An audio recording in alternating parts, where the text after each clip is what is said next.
Hello everyone, how's it going?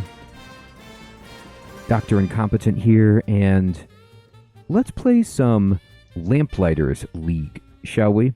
So this is a new game that came out recently. I never played it in early access. It's a Paradox interactive game, but it's like a turn-based strategy that's supposed to be kind of like XCOM, but in, looks like a more noir Indiana Jones 1920s kind of setting. I'm not sure. Thank you, Spaceman. I can boost up the game for sure. Let's get everything ready. Okay. So, because I've never played, we're just going to start a new game right here. Okay. And let's see. Select difficulty. I could be an explorer, an adventurer, or a survivor. And what does the survivor mean? For veterans of turn-based tactic games who want a challenge. Very difficult, rapid enemy progression on the world map. Let's just go with normal. Yeah, you know what is crazy? Is that this is an expensive game, but it's free on Xbox PC Game Pass. So that's how I'm playing it. Thank you so much, Mage. I appreciate that. Okay, great. Here we go, everybody. Let's start.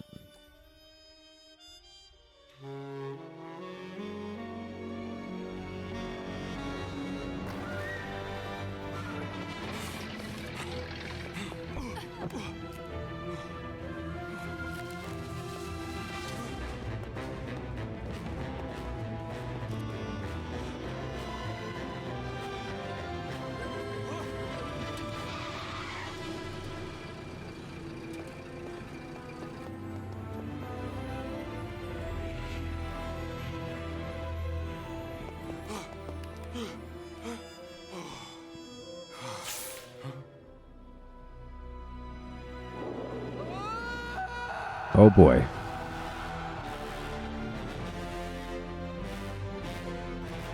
The courier just got dusted. The courier is late. Hey!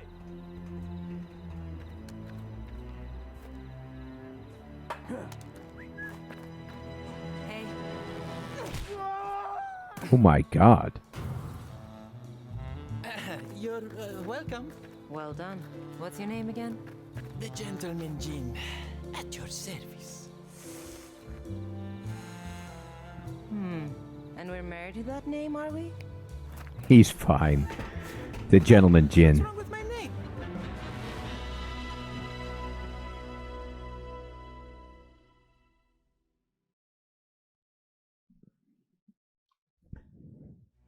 Well, this style is hilarious. It's kind of like almost like an Art Deco style.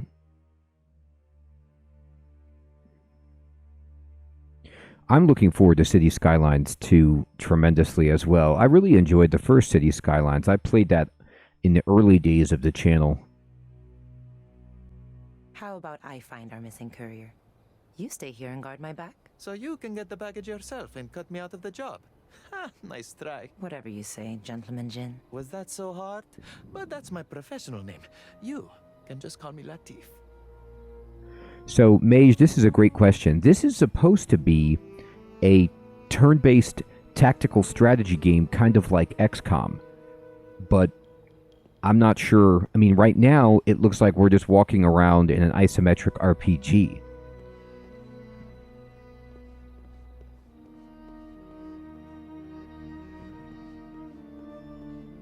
So, how long have you been working for Elle? As long as you have, I think. So, about 3 hours. Got it. 3 hours. All right. Can I run? Takedowns. Slam. You've selected Slam, the infiltration takedown unique to bruisers like Ingrid by pressing A.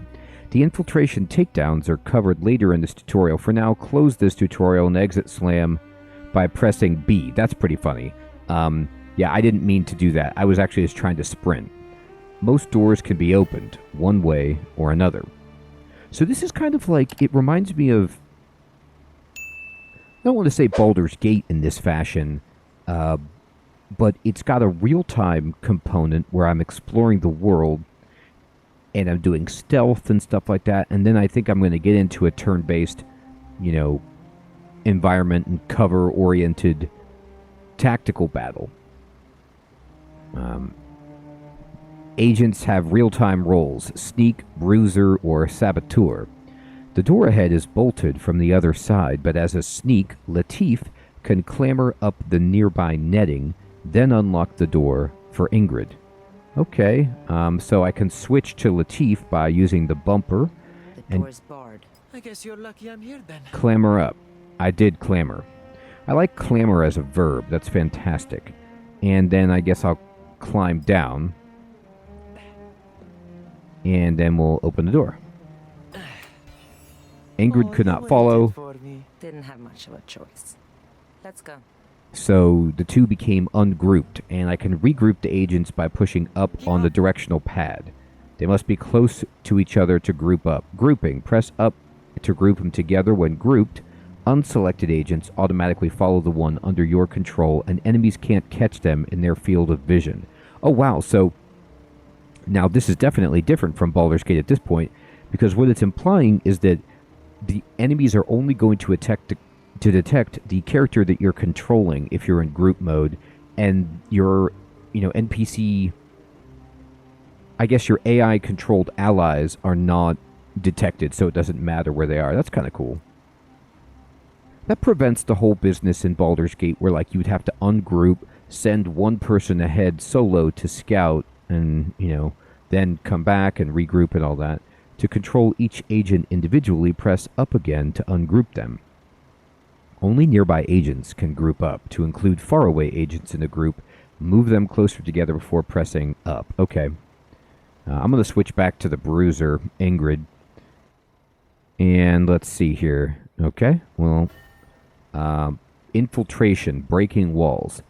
Ingrid is a bruiser, able to bring down weakened barriers to create new paths through the environment. Use Ingrid's real-time ability to break through this crumbling wall. Hey, Percy, what's up, my friend? Thank you for subscribing. All right. Break it. Wow. For a kicker. The trick is wanting it bad enough. I guess she did want it bad enough. She just broke through a brick wall. So maybe I'm a superhero of some kind? Rendezvous with the courier. Man, I love these old-timey cars. Look at these street cars. They're like Model Ts. They're pretty sweet. Look, there's the courier. He's sleeping? Not sleeping. And investigate. He's dead. He's No dead. sign of the package. So much for an easy job. The poor guy's still warm. The package can't be far. I hope it's not far. Hey, Kajirion, what's up, my friend? Thanks for subscribing. All right, what do we got? The headlines. Tomorrow's issue of Le Petit Parisien already fills the stands. March 4th, 1932. Okay, so we're in 1932. So this is awesome. It's like the 30s. Your character's name is Ingrid, which gives you that kind of like Ingrid Bergman, like I'm already seeing Casablanca and, Bogey. But let's see what we've got here. A Lore. letter from our employer. The mysterious L. Hey, Nicholas. Good evening, my friend. Doing great. Thank you for asking. I hope you're well. Monsieur T, my agents will meet you as arranged, and I expect you will deliver. Why else would you write our mutual friend about discovering the cards? Surely you knew he would write to me. So sell me the deck and be done with it. Do not stand between me and my revenge. L. Oh boy.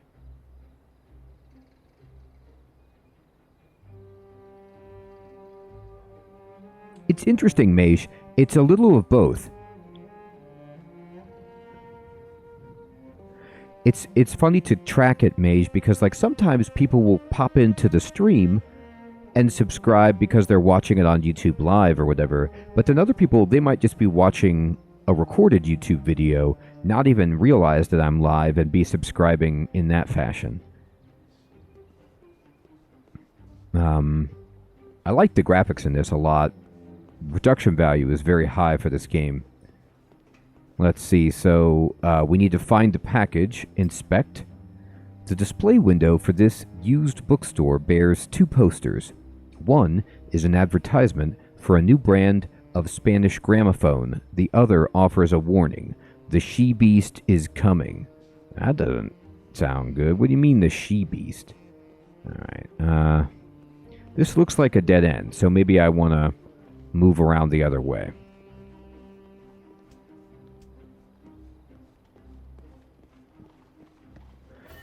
Noise. Sprinting makes noise, indicated by expanding rings around the agent. Other sources of noise include firing a weapon or destroying an object. Enemies who hear a noise will become suspicious and may move to investigate. Okay.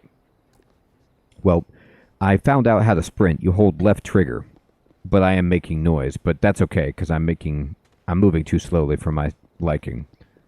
Alright, we're going to clamber. I guess it's just climb when it's a ladder. No need to clamber on something as well built for climbing.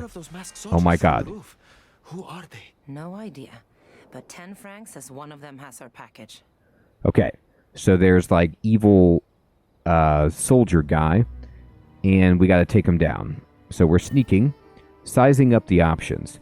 There's a lookout up ahead in a well-defended position. Get too close and the agents will enter the guard's field of vision, causing him to become suspicious. A frontal attack is an option, but not the only one. Scoundrels like Ingrid and Latif can handle certain threats while staying silent. As a sneak, Latif has several advantages during infiltration. When not grouped with other agents, he moves more quietly and can approach enemies from behind without being detected. Oh, so you still want to ungroup him. Ungroup and switch to Latif to narrow the Enforcer's field of vision. Then move Latif behind the Enforcer. Okay, so let's get Latif up here. Let's switch to him, and we're going to push up to ungroup him. And now he's going to sneak around. Oh yeah, the field of vision got dramatically smaller. She's just standing there. And infiltration takedowns. During infiltration, agents can use takedowns to quietly dispatch enemies. This lone sentry is a perfect target for the sneak takedown, Sucker Punch. Switch to Latif, move behind the sentry, and push A. Alright, let's use that Sucker Punch. Okay. So much for him. He's down. Sign of the package? These guys are flunkies. We're looking for a bigger fish. An hour ago, this was a cakewalk. Now we've got the dead courier and goons in gas masks. Yeah, they do look scary. They're like... I don't want to say Nazi. They just look like death troopers of some kind. Alright, let's see. So there's 2 guys here. I don't think I'm going to be able to, like, sneak up with Latif.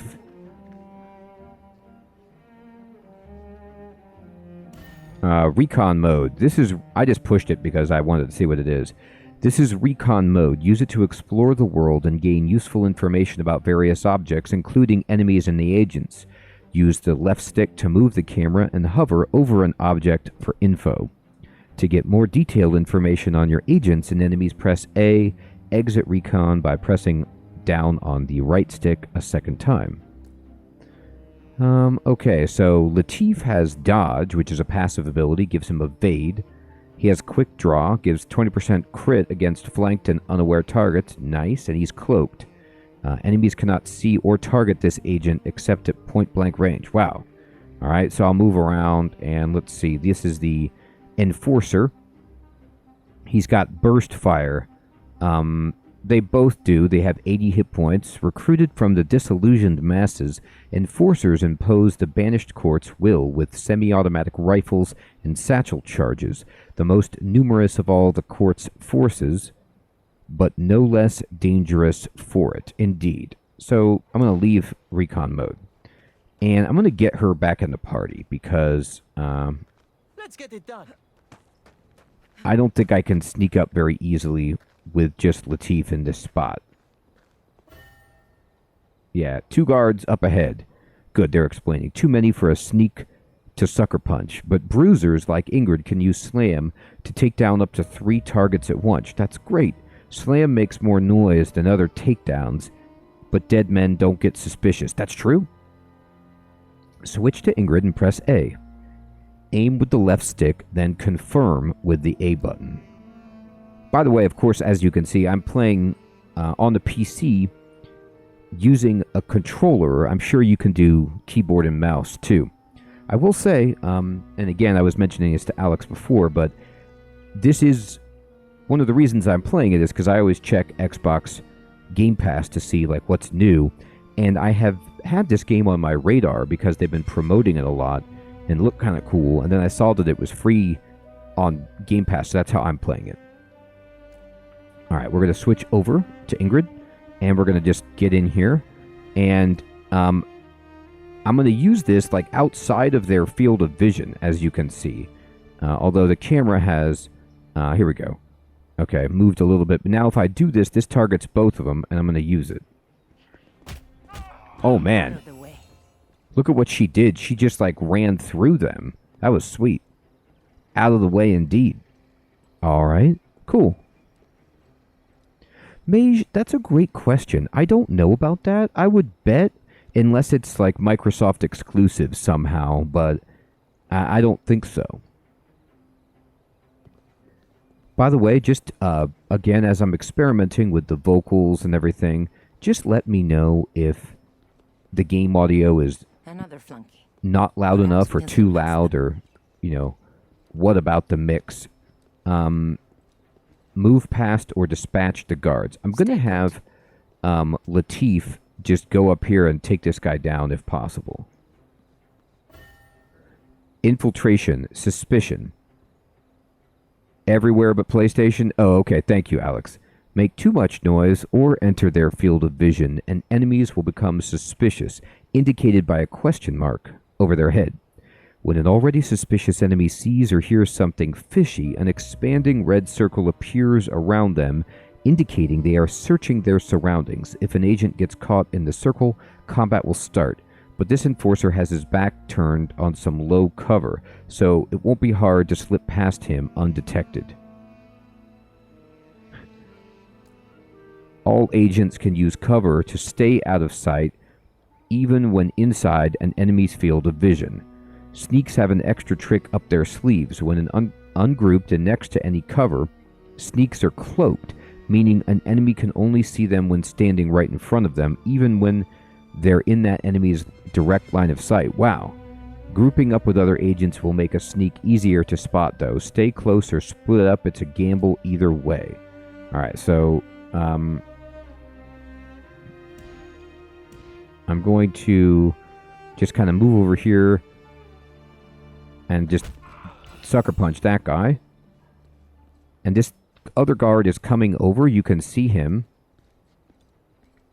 But I love how if I get by the cover, you see how it becomes cloaked?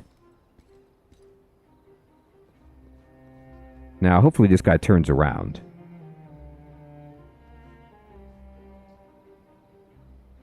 Well, if he's going to stay there for... Oh, he's not.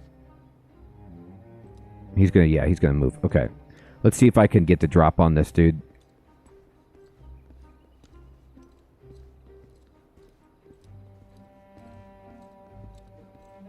Shh, down we go. All right. Oh my gosh.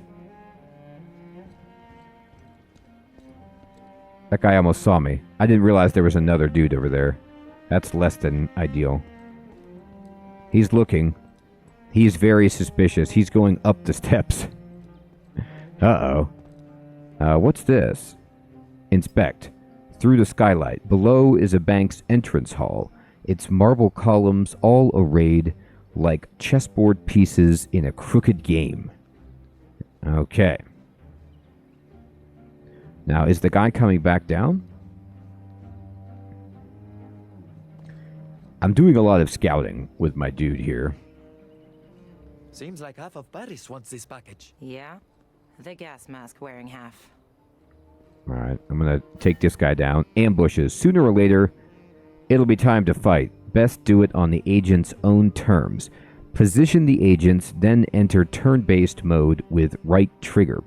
Choose that opening attack carefully. As soon as enemies become aware of the agent's presence, they'll take cover, making them harder to hit. All agents get a plus 15% to hit bonus in the first round of combat. I mean, I don't see any of their bad guys, so I can just take this guy down normally, right?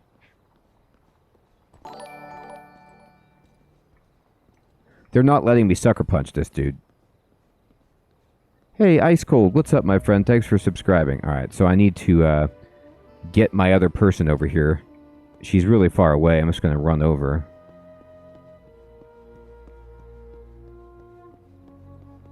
Don't wander. Alright, and then let's try to position ourselves properly for this. And... Alright. I guess I will... going loud. Ingrid and Latif have gone loud, and they're now in turn-based combat. Agents may take their turn in any order. Abilities and action points. Agents' combat abilities appear in the ability bar at the bottom of the screen. Each ability costs 1 or more action point to use. Navigate the bar with right or left on the D-pad. Movement in combat costs 1 or 2 action points depending on the distance traveled. Select the move ability, then the left stick to choose a destination, and A to confirm. Alright, so I can move, I can strike, and I can evade. Or I can onslaught. Signature ability. A sweeping compound attack that deals damage and inflicts knockdown upon all adjacent enemies. So it'll actually do the same amount of damage as my basic attack, but I think this does AoE, whereas this just does single target. It doesn't appear that the onslaught goes on cooldown or anything, so I can just do either one. Now, if I want to hit this guy, some abilities need a target. Hey Rob, good evening. Good to see you, my friend. I'm doing great. Enjoying this game. Glad you could make it. I saw that you were expressing interest in this game. So far, it looks really cool. Cycle through targets in range with left and right, and select one with A. While targeting, the abilities chance to hit and chance on hit to score critical damage are displayed on the right side of the screen. Change of heart, cancel target with B. Okay. So, this is the only guy I can target. And I have a 100% chance to hit this guy. And it does show you how much damage I will do, which is 40. He'll have 45 health left after I hit him. And this will take 1 action point, and I should be able to hit him again. So he got alerted. That's what you get. Now he got dazed. Wait a minute. Now that surprised me. Okay. So now I'll have to get used to that. I wasn't expecting him to get to move and get to go before Latif. So it looks like in the ambush round, you only get to act with one of your agents before the enemy retaliates. So he's been dazed, and it says this unit has -1 AP for 1 round. So strike is pretty sweet because it's, it's a debuff that you put on the guy that takes his actions down by half. Okay, and let's see. I'm going to switch over to Latif, and Latif can do what? Move, shoot the pistol. Here, try shooting the pistol. 60%. Now, check it out in the upper right of the screen. I'm loving that games do this now. Xenonauts, XCOM, where they break down... Battle Brothers does this to an extent. They show you very clearly the math. So it's like my base hit chance is 80. He's behind half cover. I'm a little bit too far away. However, we're in the ambush round, so I get that boost. And I think the ambush might just last for this round. I don't know if it's for the entire combat.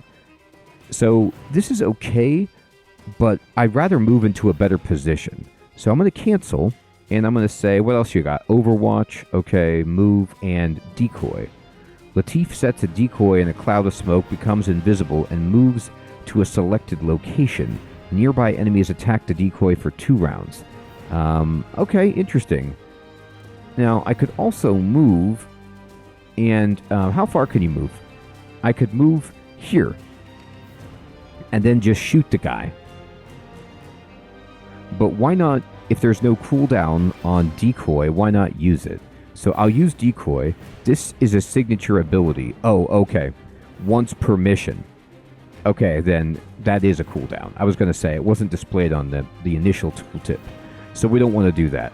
It looked like an extremely powerful move. I was like, well, let's just do this. Okay. So we're not going to use it.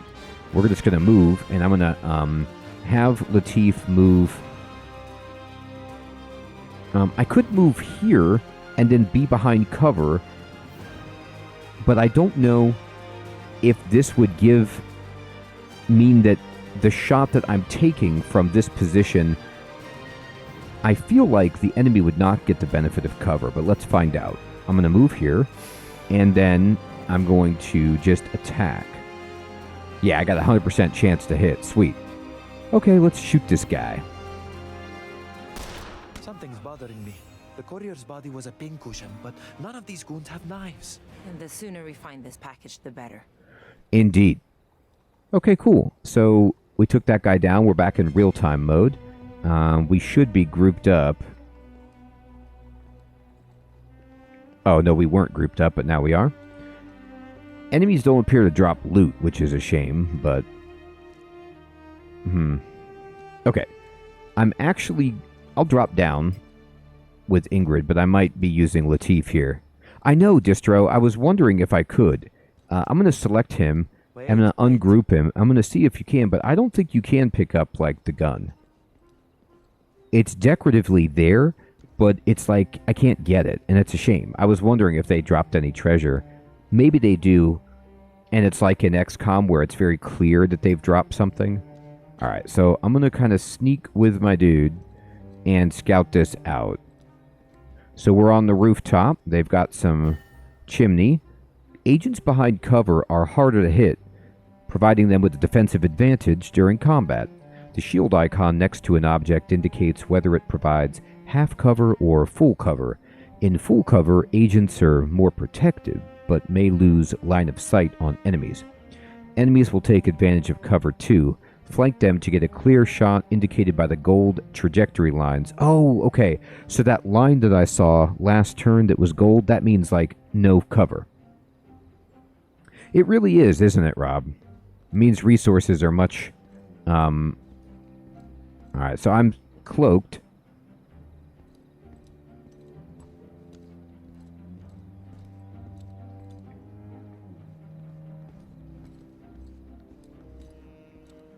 No charges remaining. Oh, okay. Let me just pause the game to talk about that. So I didn't realize. Now I know for next time. The game is considering, like, the entire... It does, Rob. I agree. It's like, why wouldn't you be able to take that, right? The game is grouping everything together into one mission with several stages, basically. And I didn't realize that my Sucker Punch ability was, like, you only get a certain number of those per run. And so what that means is, that's a resource that you need to manage much more carefully. I thought I could just knock people out whenever if I was stealthing, but no. So, because that's off the table, I'm going to have to just enter this combat normally, I think. There were guys I could have slipped past that I thought it would be better to just take out that I realized I shouldn't have done. Oh yeah, I see at the bottom of the screen. There's a little cooldown on the ability. So she has one more slam, for example. Like, I could try to slam these guys into each other, but they don't seem ideal. What I'm going to do is just get into a position and start combat where they're both not in cover. So I'm starting the combat right here on the ambush phase with a hope that they're not in cover. Now, I think they both will get into cover as soon as I attack, but let's just see what I can do. So I'm going to go ahead and strike this dude now. He sees us. And they've been alerted. So they do move into cover. And I'm going to strike this guy, but it doesn't kill him, which is upsetting. Why did this guy have so many hit points, I wonder?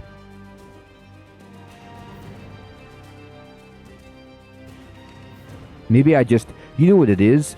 There's a range of damage that you do. I must have just rolled low on my damage. That's a shame. So there's going to be an enemy that's left. Yeah, I rolled like the very bottom on both of my attacks. Okay, so Latif, if you fire, only 50%. Okay. Alright, what if I move... I'm going to have to move you. And we'll move into a position where we have some cover. At least half cover. So that's a white line, meaning I think that there's cover in the way. So I'll move here, and I will then shoot this guy. At least we'll kill somebody. Now it's their turn. Wow, he missed. That was amazing. We got really lucky right there that he missed, but that's okay. All right. By the way, everybody, the battle music is kind of kicked in. How do the levels between the game music and my vocals sound with this new audio setup I have? Is this pretty reasonable? All right, I'm gonna switch over here to Latif, and I don't have a good shot, so I'm gonna go ahead and move to here. Now that's full cover, but I don't get a good shot. Thank you, Alex and Spaceman. That's perfect. Okay. I can't get a gold line on this guy anywhere, which is... I don't know why there's no gold line right there, but maybe it's because he's crouched down? I don't know. I'm going to move here. And then we're going to shoot. Yeah, he's in half cover, and he gets the benefit of it from even from here. So what I'm going to try to do instead then is switch over to her and move... I'm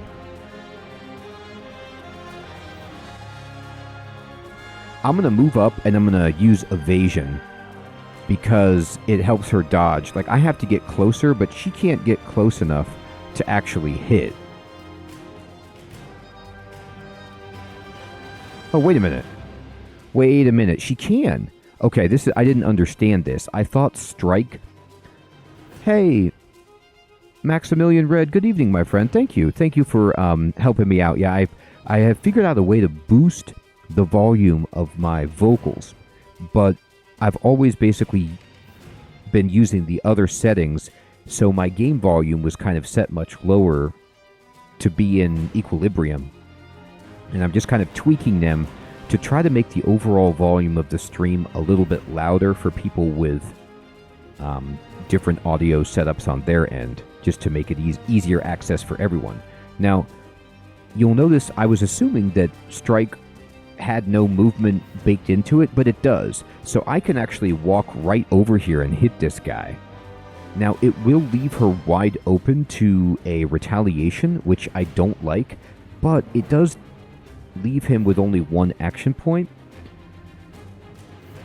Now, I could be much more conservative instead, and I could just use evade. But I don't think that that's super powerful here. I'm going to try to hit him. Okay, we dazed him. And part of it, too, was I was wondering if I would be able to knock the guy out of cover, but it doesn't seem like that's a thing. It doesn't seem like, you know, you can punch the guy and he's forced to stand up. He's just still chilling in cover. I also don't know if there's friendly fire in this game. I don't know if I can accidentally hit Ingrid with this shot, like in Battle Brothers or something like that. It doesn't look like that's a possibility. It's a coin flip of whether or not we win or not. So I have to take the shot, obviously. Oh, darn, we missed. Okay. Embarrassing for you. Oh, God. I mean, a man using a weapon like that right in your face is pretty rough. But now we can just punch the guy.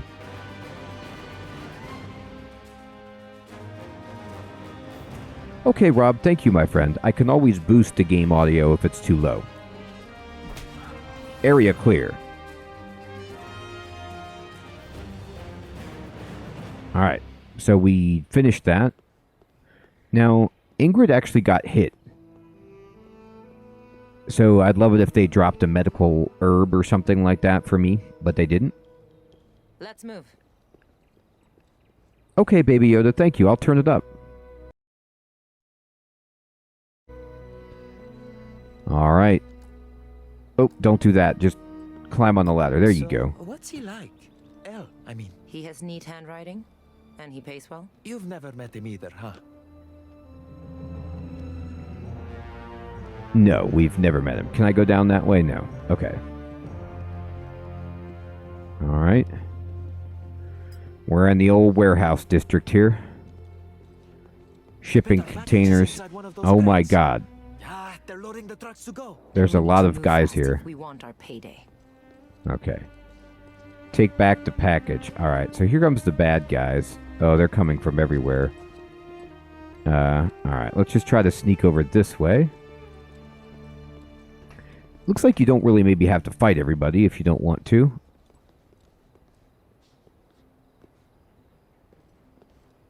I wonder if I can slam with her. No, the slam doesn't go through the... He's getting suspicious. Okay, that's a problem. Alright. Let's just hide back here for a moment. Let's wait for the patrol to go. So we're going to wait for this patrol to pass. I might have to start combat here. It's going to be messy, but I have everybody's, like, super abilities.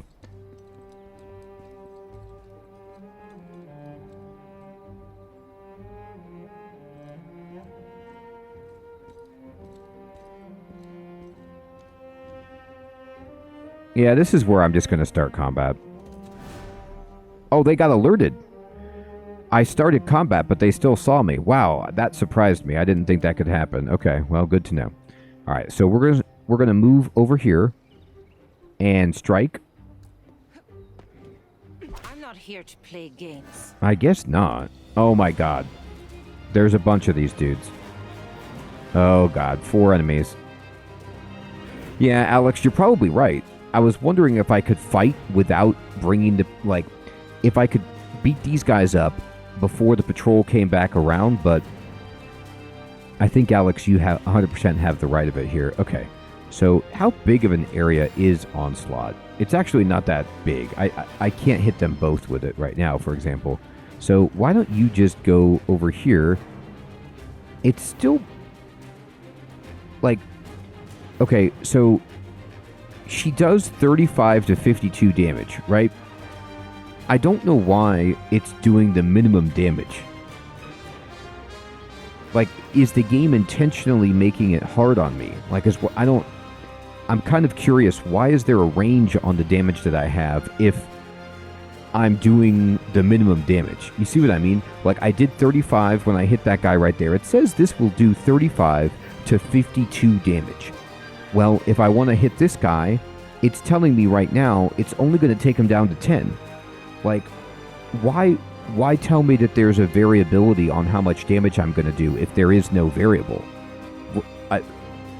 And, like, it's just so convenient that you can't two-shot this guy.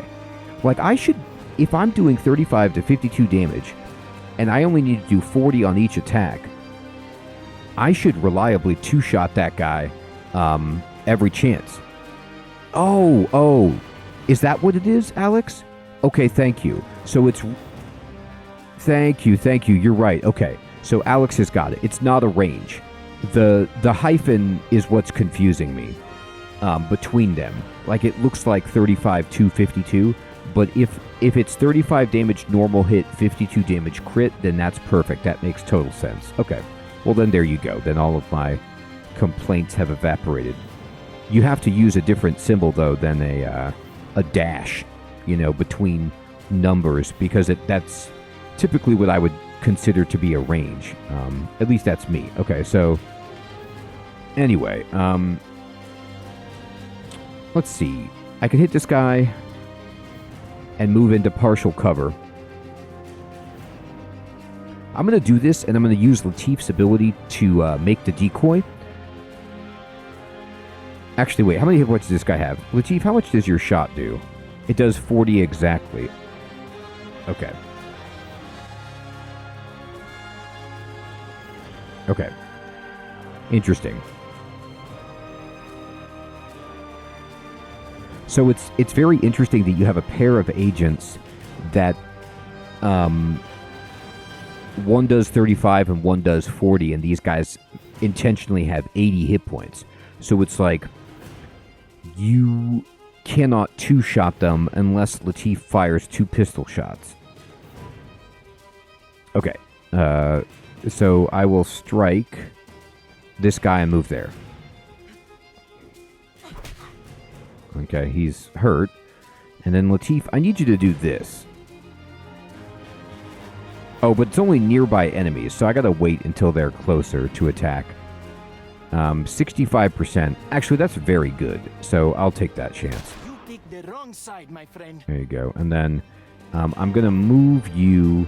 Well, what do you got? 15? I need to move you. Okay. Oh, I shouldn't have moved them close. These guys have satchel charges. I read that. They might be able to throw a grenade and just wreck me right here. Ow. She's been shot. Okay. Well, we're not dead yet, so that's good. They don't appear to be close enough for me to use my onslaught.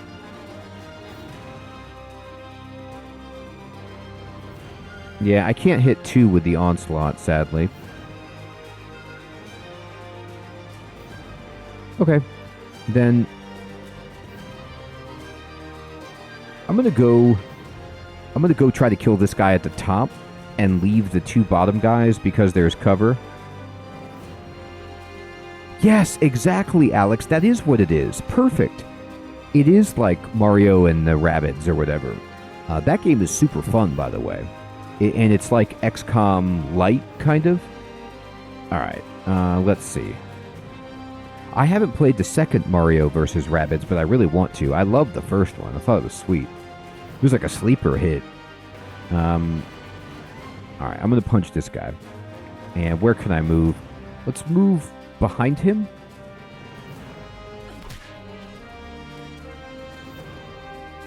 And I'm going to do it again. I charge extra for this.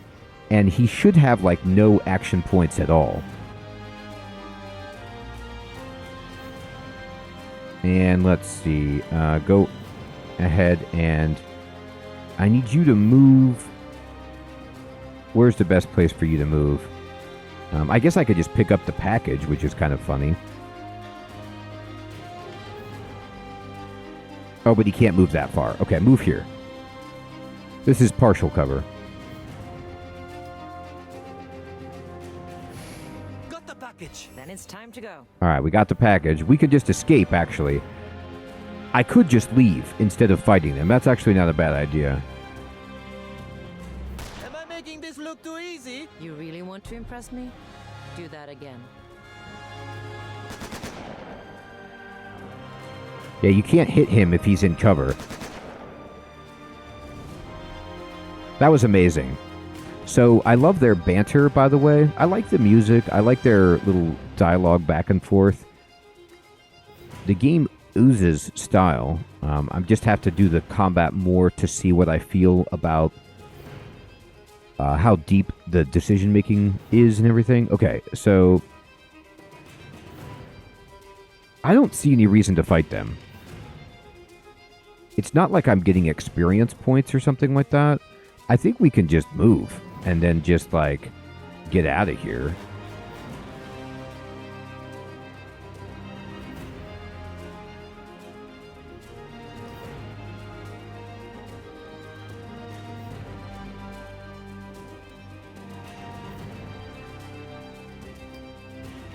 I think if we're in this zone, we should be I good. have a car just ahead.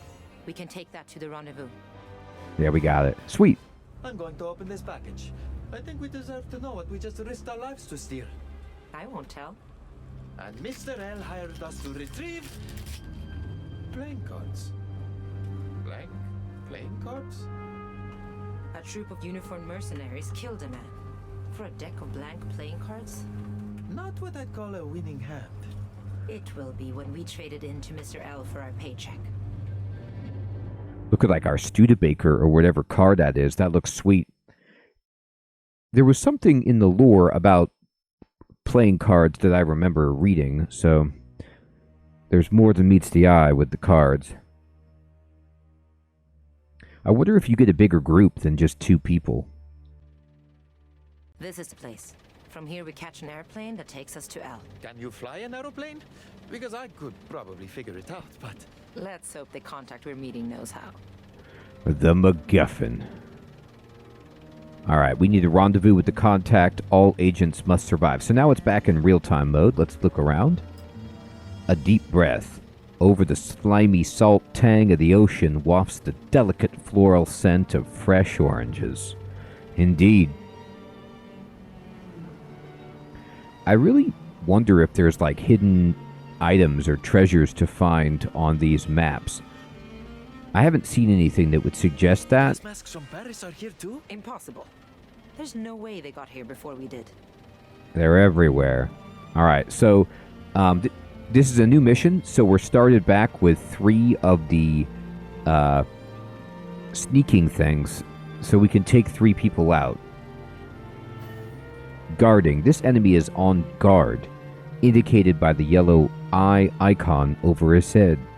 Enemies on guard won't move from their post, but they may call their buddies over to investigate on their behalf. They're also more alert and quicker to catch infiltrating agents, even sneaks who approach from behind. Okay, so we shouldn't mess with that dude. He's guarding. Oh, look, agents can hide in tall grass, making them harder to catch. Lore. Printed on cheap newsprint. Veteran, find fulfillment, good pay, the banished court. So this is 1932, so perhaps, like, what's going on is they're recruiting World War I veterans for their, like, evil, you know, army. Good deal. Alright, we're moving through the tall grass. We're sneaking. Hazards. That crate of explosives is extremely dangerous. It's close to a pool of flammable oil, and those enforcers' patrol routes take them right past it. When the agents are ready to go loud, enter turn-based mode, select a ranged attack ability, use right bumper and left bumper to target the crate and light it up, and keep an eye out for other hazards on the map, either to avoid them or to use them to the agent's advantage. Okay, cool. Alright, yep, I see it. Eavesdrop. Cold night tonight has been overheard. No, it's not. That's just what happens when you step through the crossroads. Fastest way to travel, but turns your blood colder than a ghost. Okay, so they just talked about how, like, there's no way these guys from Paris got here faster than us, but they have something called the crossroads, which sounds like some teleportation device. I'm thinking of the ways from Wheel of Time. Dangerous, but fast.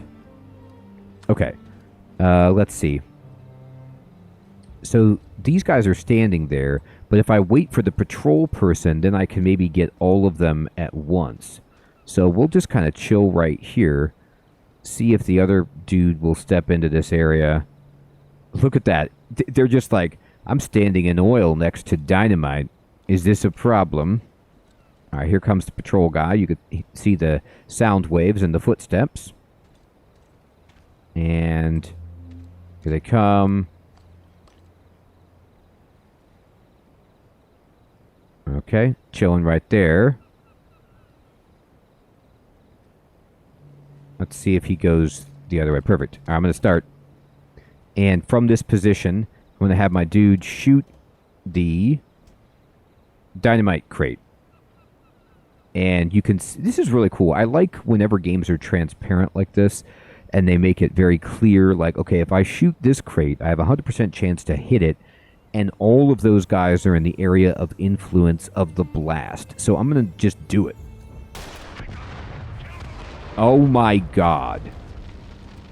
Alright, there's 2 enemies remaining, and there's flames everywhere. Okay.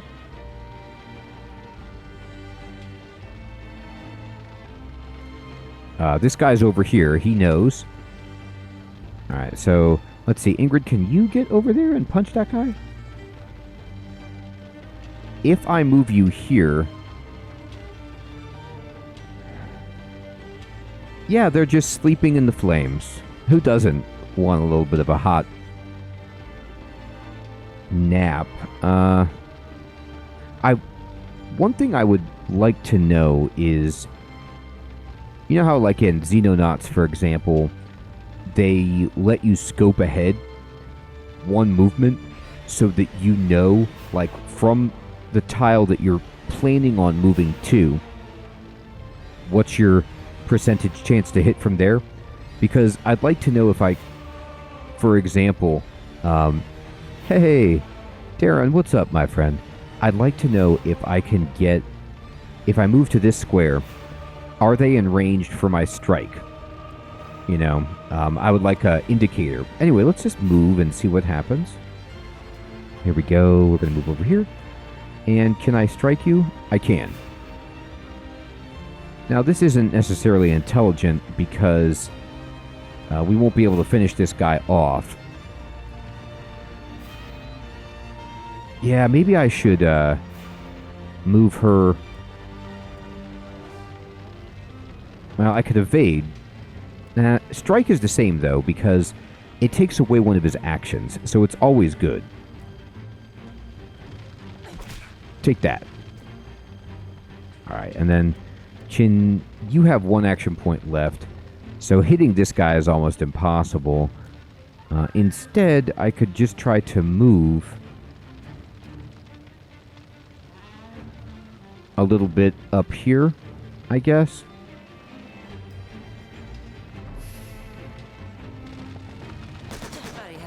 Ow.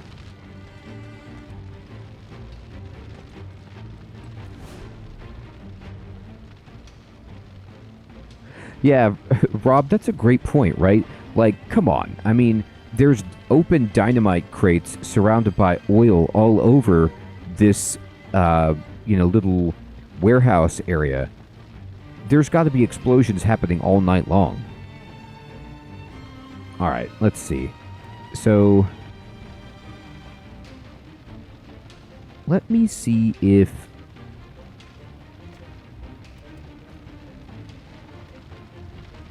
20% is so bad.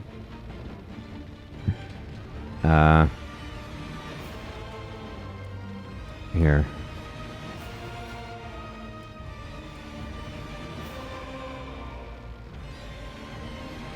It's okay, though. She can finish this guy off. This. Where did you learn to fight? A slaughterhouse? Do we really regret that it came to this? I mean, I don't. Alright, I'm going to move over here. At least give her some cover. Oh, wait. Killer Instinct. +1 AP. Ooh. I forgot about this. So everybody, like, your team members have traits. Let me go to recon mode to look at that. Yeah, Killer Instinct. Passive ability.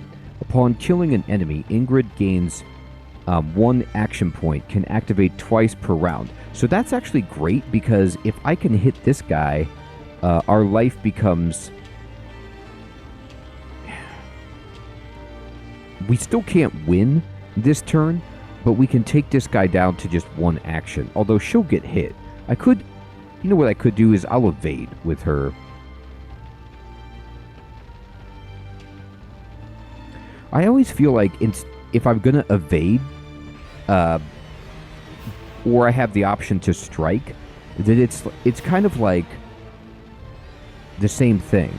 Like, if I strike, it takes 1 action point from the enemy, which I'm guessing would take an attack away, which is what evade does. But this also does damage. However, there is the possibility that they straight up miss you twice, I guess. I'll evade. I'll try it. I'll see if I like it. And then you Yeah, I mean, I don't have a great shot right here. But I don't really want to move out. And yeah, what I'm going to do is just take a shot and then go on Overwatch. I hope no one saw that. So, attacks the first enemy that moves or performs an action. Okay, let's kind of go on Overwatch in this area. So you have to aim the Overwatch. So look, we blasted him. Okay, good. So evade actually worked out in that case. The camera is a little bit funky. In the sense that the cinematic camera, didn't really show what was happening there, but he moved over there. We got an Overwatch shot on him, so his two actions were move and attack.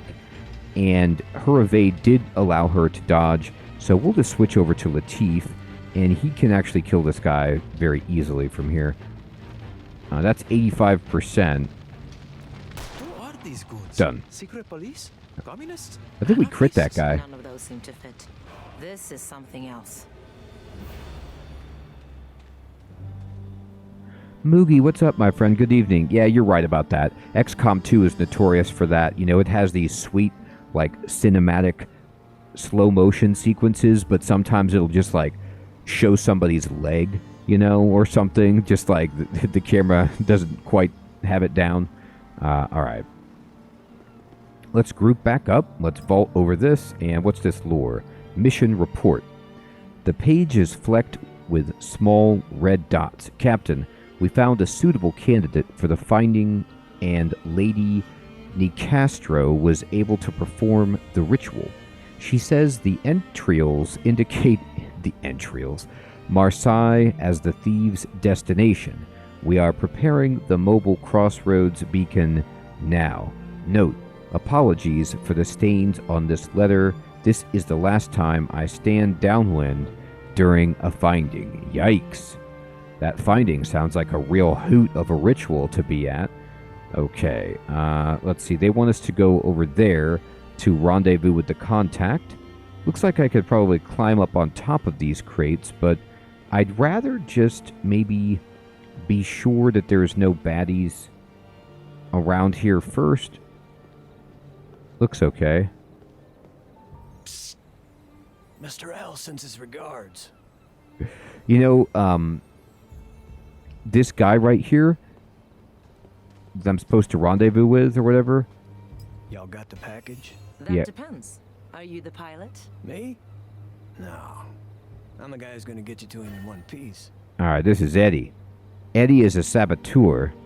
So, the game also has these graphics that kind of remind you of, Team Fortress 2 / The Incredibles. Eddie's a saboteur. Saboteurs can pick locks and use shock mines to take down enemies during infiltration. The door up ahead is locked. Switch to Eddie to pick the lock and open it. Alright. So, he's on our team. So, I was just wondering if you can get more. And you can. We have 3.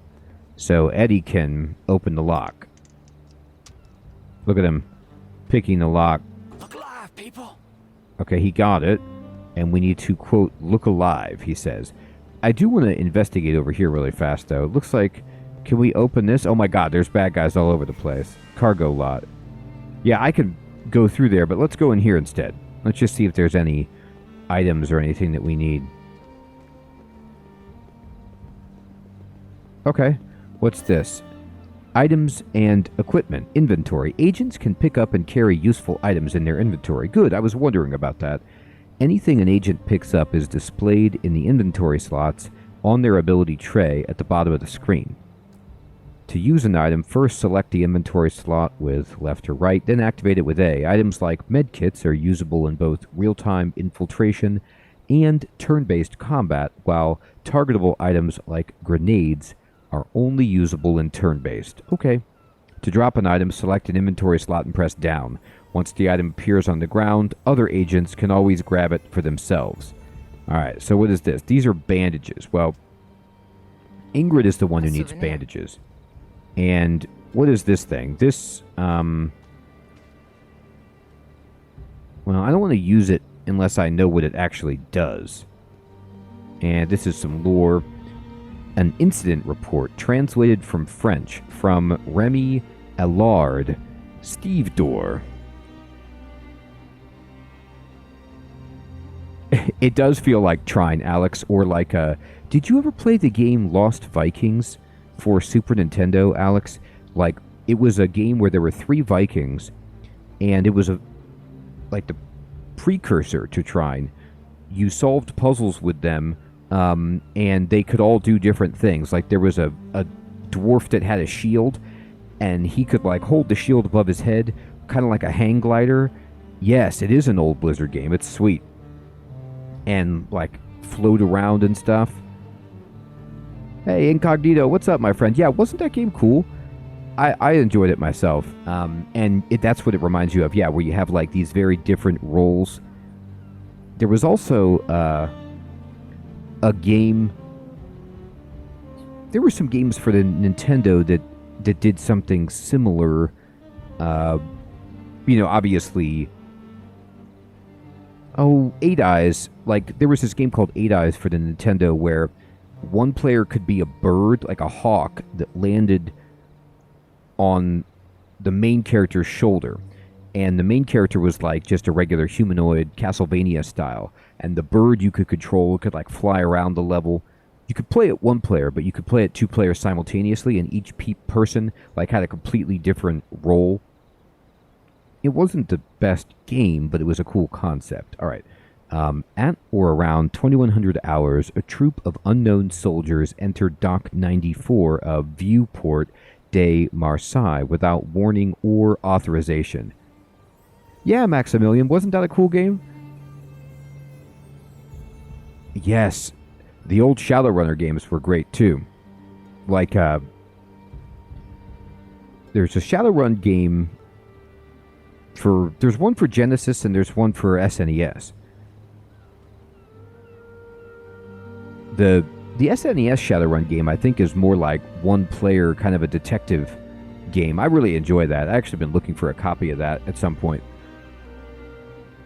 Try to play it through again. It's a cool RPG. I've attempted to contact the Gendarmerie, but no one has responded. Their leader the report leaves off here in a blot of ink as if the writer has been called away mid-sentence. Oh, they've been called away, all right. So somebody's spying on these troops. Yeah, good idea. Emulator for sure. All right. All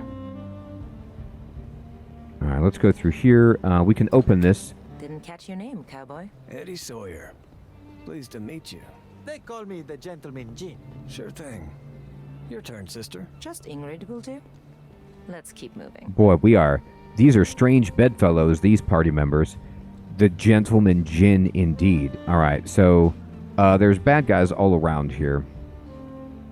Let me go to recon mode, see how far I can look.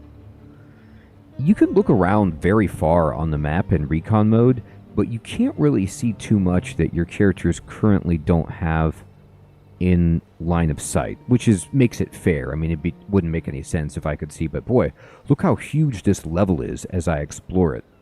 There's spilt oil everywhere. I mean, on the one hand, you want to fire the person who spilled the oil, but then on the other hand, you're like, thank you for doing that. So, anyway.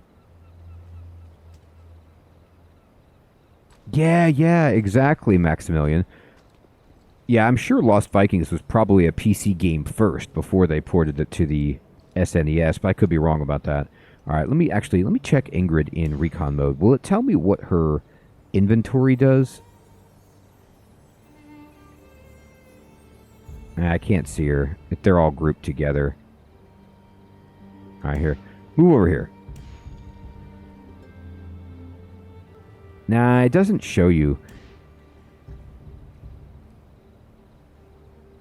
Okay, no, I don't want to use the bandages, but it does tell you for like a moment in the bottom right. You see how like it shows you the tooltip, but it disappears before it can tell you. Here we go. Consumable healing. Heal 40 hit points. Okay, 40 is a lot. I guess I could take one more hit before I use it to get max value. I am going to thin the herd with Latif right here. Sit tight. and see if I can just use his sucker punch to take some people down. Shock mines. During infiltration, saboteurs can throw shock mines to lure an enemy out of position. Those who come to investigate will find themselves on the receiving end of a deadly electric current. Oh, that's cool. On detonation, they also electrify water and ignite oil. Oh, wow. I was wondering about all the spilt water. Like, what can I do with that? You can interact with the shock mine. That's kind of cool. All right, so there's a bunch of water there. Let me see. But there's only one guy who's going through it currently. I want to hit the big group with the, electric current if I can. So this dude's chilling.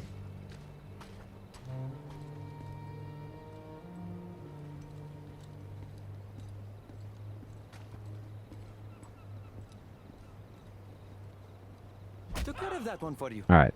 So I took care of that guy. And I'm going to just kind of see how many more dudes there are. Okay, there's somebody over here. You can see the sound rings. You got any idea who these gas masks are, Sawyer? Seems like there's a new militia every week these days. A lot of Joes came back from the war unfit for anything but killing. So it's kind of using like the Peaky Blinders PTSD war narrative. Look at this. Elevation grants hit chance bonuses. So if I put Eddie up there and throw down a shock mine with that oil, I think we could just kill all of them in one shot. So I'm going to try to group everybody up and put them up there. Then we'll be in an elevated position for the combat. I don't know if this is going to work, but I'm going to try it. Eddie, let's be you. And let's get up here. Hopefully we're not disturbing anyone. Whole lot of guns this way. Exploration. Optional areas. Ahead is an optional area. The agents don't need to enter it to complete their mission. In fact, doing so may make victory even harder as the area is crawling with patrolling guards, but optional areas may also contain valuable rewards. Infiltrate, fight, or avoid them entirely. It's a gamble either way. I gotta tell you what. I'm here to gamble. I love extra items. I'm going for it. If I find out that this is a terrible idea, I just won't do it in the future. But for now, let's wait till this guy gets into the oil, and we can pull in, we can kill 4 of them, probably, with a good trap here. So this guy's in it.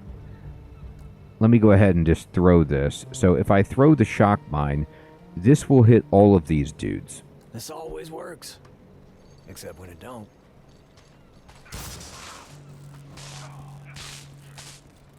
Okay. Agents don't need to use their action points to end a turn. All right. So I didn't really... I was grouped, but I thought that they would come up here, but they actually stayed down, and that's my mistake. So I didn't put my people in the best shot. I also didn't understand that I kind of thought they would all get killed there. It only did minimal damage to the others. It didn't seem to, like, it electrified them, but, that's not that huge of a deal. However, 10 hit points is a lot when we combine it with the other abilities. So let's see what his gun is. What do you got? You have a dual shot, ranged basic attack. He fires twice with his revolvers, targeting 2 different enemies. Oh, this is cool. So the game starts out super basic, and I have to say, now that I know there's no variability on the damage, I like that. I like that there is no range, so I can calculate better, more like Mario and Rabbids, like Alex was talking about.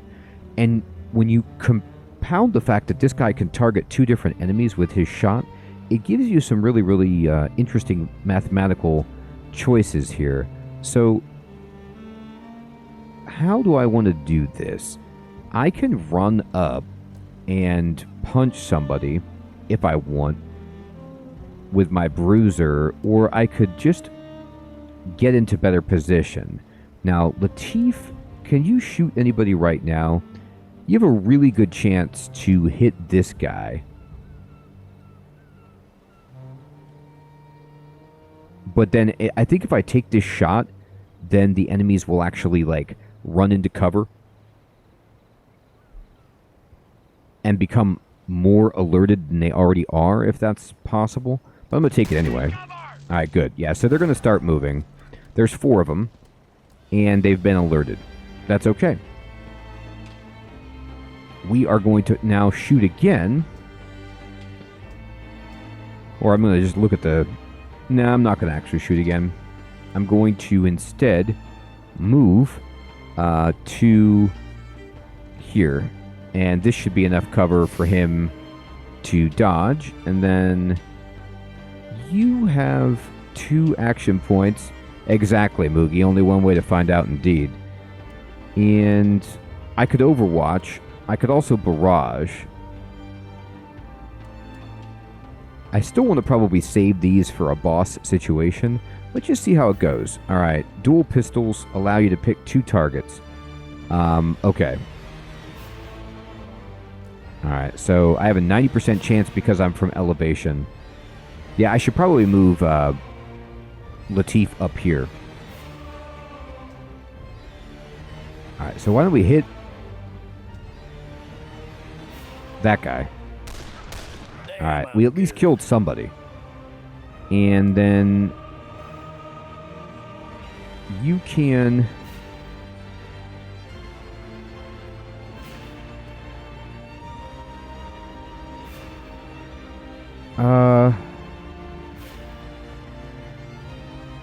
I think what I'm going to do is just Overwatch right there. Because he'll have to... I think he has to maybe potentially move out of cover, which will make the shot easier. Now, I could run up and hit with her, but instead, I'm just going to move her here.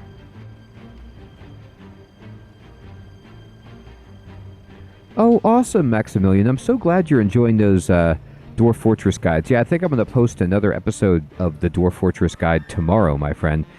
I love Dwarf Fortress, and I'm still learning a lot myself because the Steam version has changed a lot of what I knew about the older game. And it's just always such a hilarious time to play. I think I've told the story several times on the channel, but I spent an entire summer watching Captain Duck tutorials on Dwarf Fortress like 10 years ago and learned how to play a good bit of the game that way. And that's how long it took me, because the game is like, you know, as they say, the most complicated game ever made. All right. I'm going to... I'll move up here so she can get closer. And then I will use her evade ability.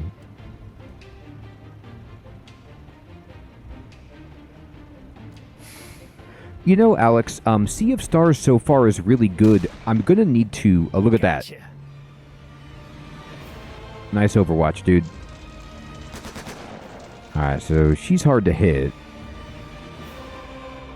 Let's see what happens here. And I'll answer Alex's question. Okay, great.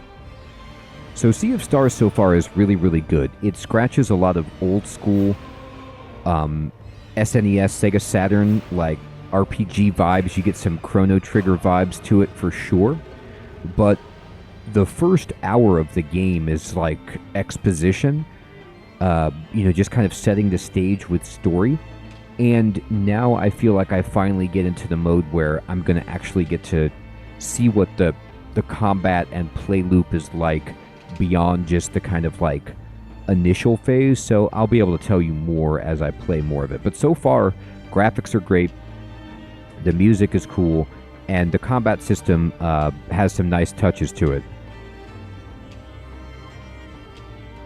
Oh, you've gotten further in it, Alex? Cool. There's a direct Chrono Trigger reference. That's awesome. Okay.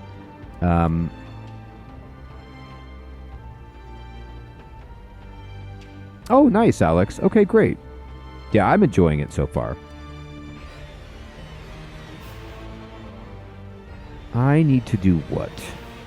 They're both in cover. You know, a lot of the times in XCOM, you can, like, blow up the cover, but this doesn't seem like it's that kind of game.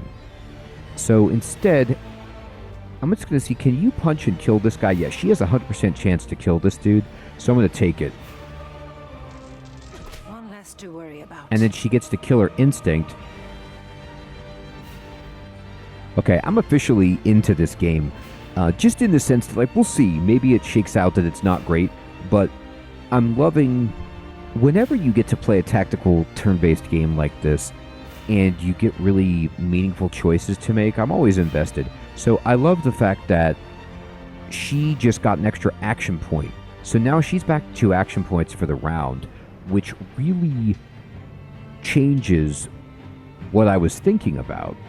These guys are really annoying, you know, because they're in cover, but you have this, like, tank, Ingrid, the Bruiser, to move up and just kind of foil them, and my man up here is not impressed by their cover. Like, Eddie, if I try to shoot this guy, for example, he's in half cover, but I get high ground, so I have a 30% bonus to hit, which negates the cover. The only thing that's hurting him is that this guy is far away. I could actually move Eddie over and reduce the range penalty altogether, probably, but the issue is then I wouldn't get to take 2 shots. Well, you know what? In the bottom left, he's got ammo, which is a problem. Like, I don't know what that means. I don't know if you have to reload your gun. Oh, you do. Okay, here it is at the end. All right. So, yeah, I'll have to factor that in. I'm going to go ahead and see, can you, if I move her here, she will be able to punch this guy. Now, but I'm going to wait to punch because I want to see if Eddie can do enough damage that Ingrid can kill the guy and get the action point trigger. It can only happen twice in the round, so it's already happened once. But if I were to kill the guy and get the action point trigger, I could evade with Ingrid so that she just won't take any damage, which is really helpful. I also want to completely avoid using any special abilities or on this optional area if possible. And we seem to be in a good spot to do that. Now, Latif can shoot, but he's got a terrible chance on each one, so I might want to actually move up to here.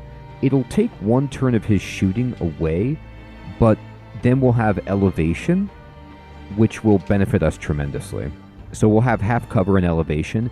I'm guessing that they will lose 30% to hit against us because we're up high, plus the 30% from the cover, making these dudes like almost unhittable to the enemies below. It might even be treated as full cover when you're on elevation against enemies down below.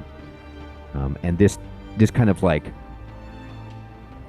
advantage we're gaining from the environment should make it so we can win this pretty easily. All right, so now, Latif, can you take a shot?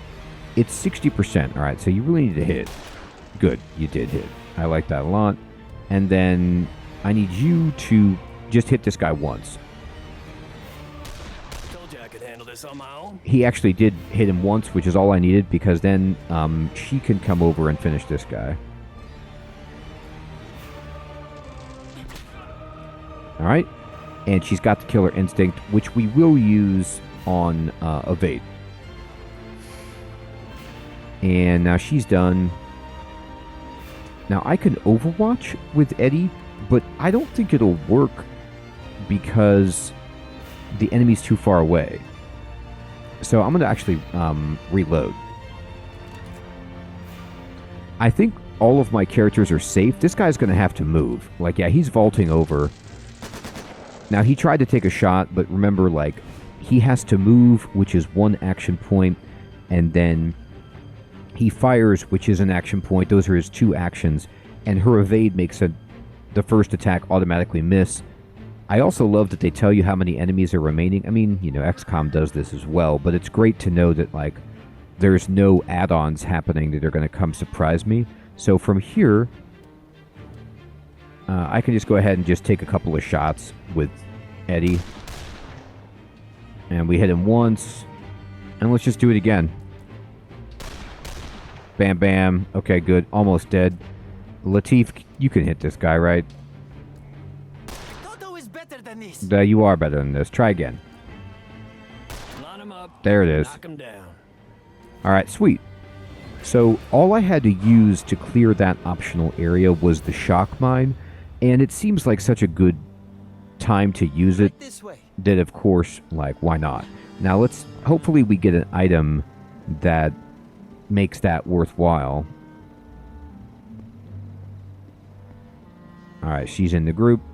Now, Eddie can open this, like unlock this, but this is back from where we, were before. It's just It's open. Get a move on. Yep. Convenience.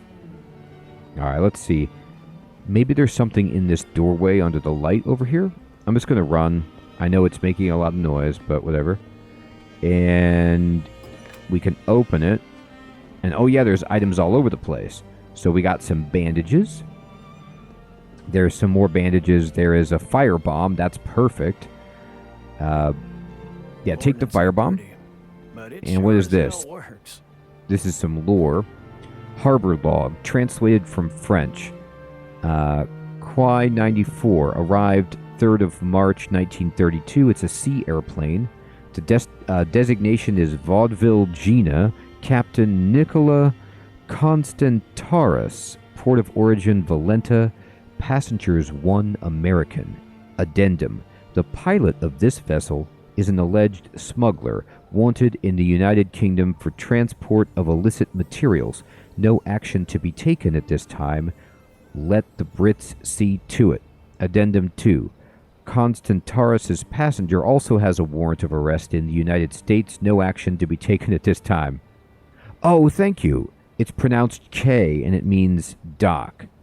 Perfect. I frequently exhibit my lack of the Francophone dialect. It's legendary. I appreciate that. Okay. And I'm gonna... yeah, that's right. When you're a Canadian, you get 2 languages in one so often. Alright, I'm gonna use a bandage just to fill her back up, because I think you can only carry 1 item at a time. So, unless I get a backpack or something... I mean, she's got 2 pockets on this trench coat. Anyway, we'll go ahead and use it on her. And then we'll pick up another one. And then Latif can go ahead and pick up a bandage. Alright, perfect. And this is something we're opening from behind. Now, I wonder if... oh, sometimes downed enemies drop something useful. That guy or gal has a key. Uh-oh. Run back here. Get back in. That was a mistake. Almost got detected. Alright. Let me see if Latif can do this solo. Hold on. Alright, so there's a bunch of enemies. I think that is water. So, given that it's water, the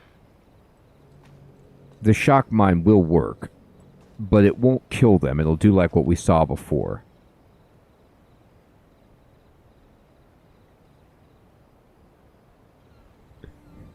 That's interesting, Alex. Yeah, I would probably be the same way.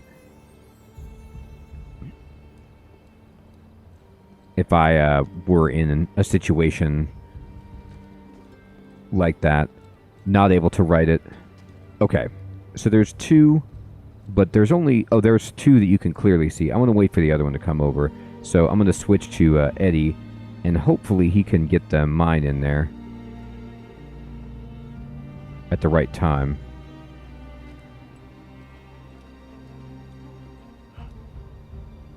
Uh-oh. Oh, God. Alright, that was bad. I have to start combat. I did that horribly. Hey, William. Thanks for subscribing, my friend. Well, time to switch over to Ingrid and just punch this guy in the face.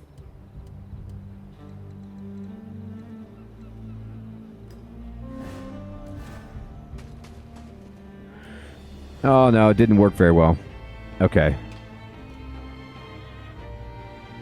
Here, move, here.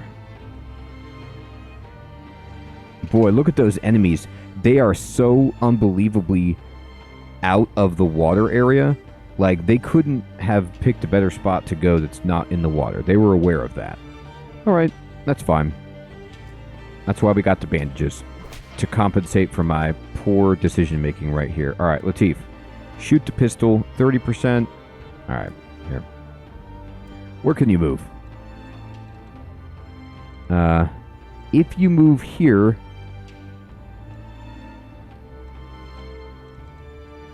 All right. Why don't you just move over here for now? And then fire at this person. Gone. Not bad, eh? Oh boy. They ragdolled there. She's in a terrible spot.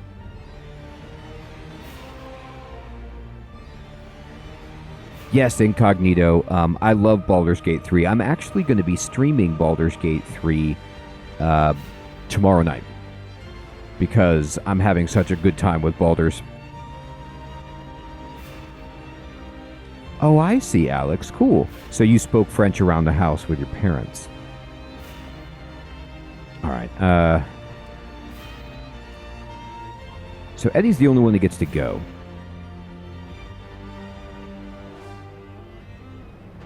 Can you move on top of these crates? No, you can't.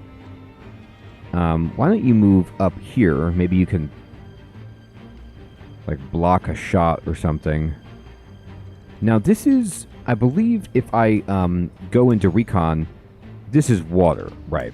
So I could throw my fire grenade, but we should save it. There's only 2 enemies right here. This isn't like the end of the world. I'll move you up here, hopefully spread out some of the damage. And, oh, you have no actions left. Oh my god, I thought you had an action. Yikes. Oh, they come up and they do melee. Okay, yikes. Whoa. I gotta tell you what, I did not expect that to happen. So these, I mean, I should have, right? Like, you can see them, they have knives. So these people don't have guns. So these are like a different type of enemy altogether that is honestly an order of magnitude better than the other trooper, at least so far. But the mistake I made, I never want Ingrid to attack first. I gotta stop doing that, because you want her ability to trigger. So let's see if I could soften anybody up, like right here, for example. Yeah. Hit this. No, just hit this one. Here. Do dual shot once, but then go back. Do both right here. Easy when you know what you're doing. It's all Oh. in the wrist. Very nice.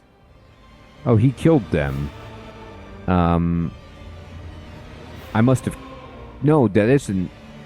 Yeah, I crit. I must have crit.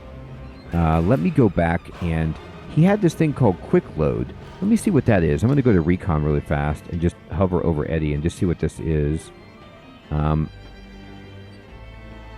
Oh, it's not letting me target him. Maybe I could target other people but not him or something. Anyway, he must have a thing when he kills the enemy, he gets to reload his guns, which is sweet. Alright, go ahead and do dual shot on this fool. And that is that. Huh, he crit twice. Okay, great. So we just win. Alright, we'll pick up the brass key. Oh, everybody has an item. Oh, maybe a quest item doesn't count against. Yeah, I can use this. Some doors can only be opened using keys. Once one agent picks up a key, any of them may be used at any time to open the corresponding door. Okay, yeah, it just goes in the bottom left that you have a key. It doesn't take up your item slot. That's great. That would be so annoying if it did. Okay. Interesting. Now, do I want to explore? Like, are there more enemies over here? Yeah, there are. So, by actually doing the optional area that they were, like, really stern about, we kind of skip fighting some things, and I'm happy about that. There is a bandage there if we needed it, but we really don't so far. Let's open it. And let's see. Alright, there's the water. Rendezvous with the pilot. Alright, so here's the key, or the K. And yeah, there's 2 of them there. Okay. There's some baddies. There's an elevated spot over there. Recon mode. Scoundrels know the value of casing the area before things get loud. Activate recon mode with R and move the cursor over objects on the map to gain insights about the agent's surroundings and plan their attack. You know, it kind of has the feel of Sly Cooper or whatever. What's that game with that, like, raccoon, that you're stealing stuff. So this area looks awesome. It is under the spotlight, but I was expecting there to be like some bad guy with a machine gun up here, but that isn't the case. And you can see that there's a guy who's on guard. There's a grunt acolyte, and they have this ability called Slice, that's it. And they only have 60 hit points, so they're like way better than the Enforcer guys. Do I see anything else? Okay. Alright, I'm going to keep sneaking with my dude. Still nothing, Lady Castro.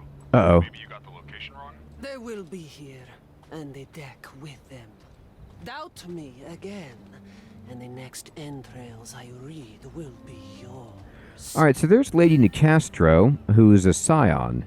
Lady Nicastro is a deadly adversary. When scions like her are on the field, there's no shame in running to live and fight another day. The escape route is that airplane at the end of the dock. Reach it to escape Lady Nicastro, and don't forget the pilot. Interesting. Okay. So I'm going to come back over here. And can I save it? I'm just going to save it. I don't know if you can load this save, like, to restart the battle. But I'm interested in saving the game here because I kind of want to fight Lady Nicastro, but it might be like you can't beat her. And then if I make the decision just to risk fighting her and she's unbeatable, that would be problematic. Alright, so there's baddies right over there that you can see the footprints for.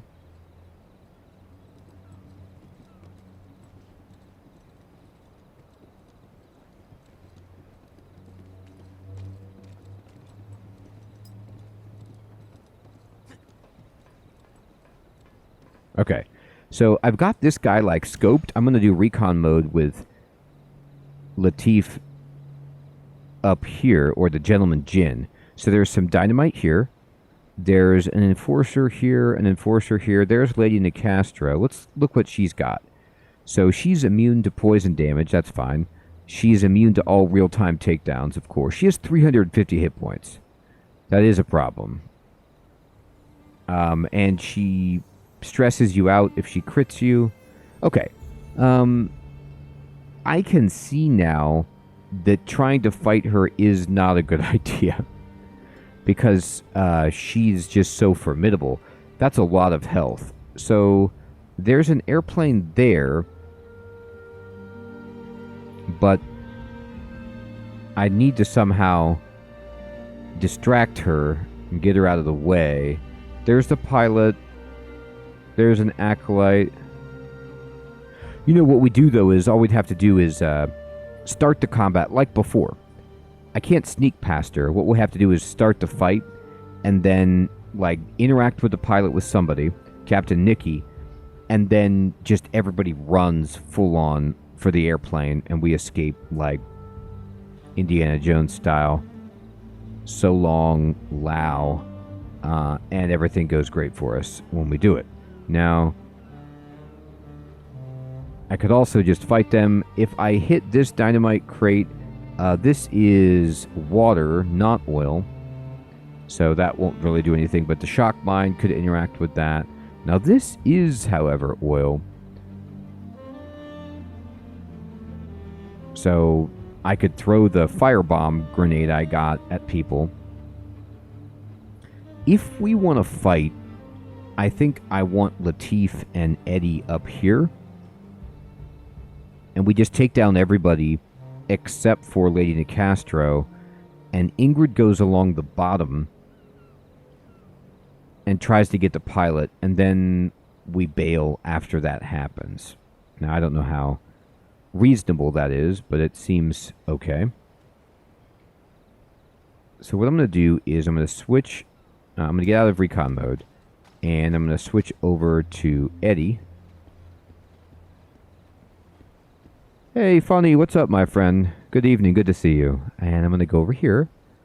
And I'm going to try to get Eddie up on the tower.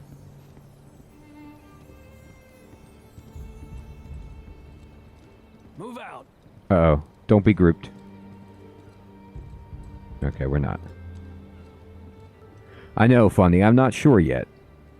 I gotta play more to, like, really make my determination. Alright.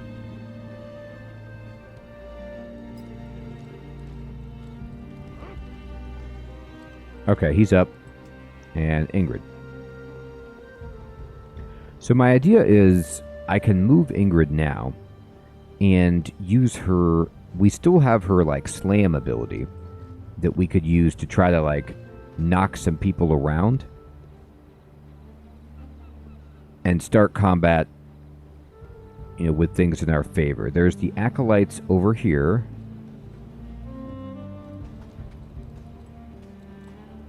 All right.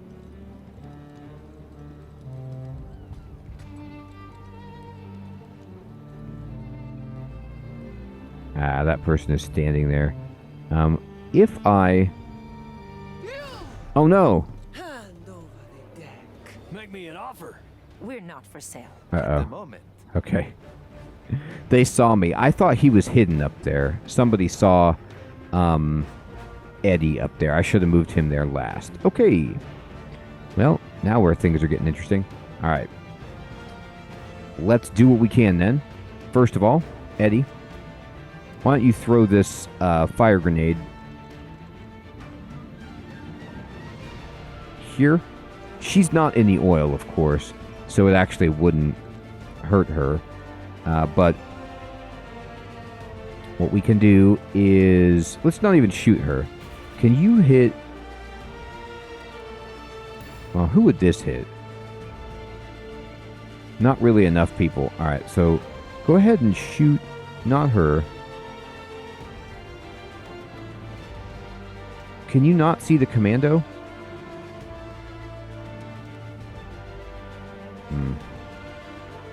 That's a shame.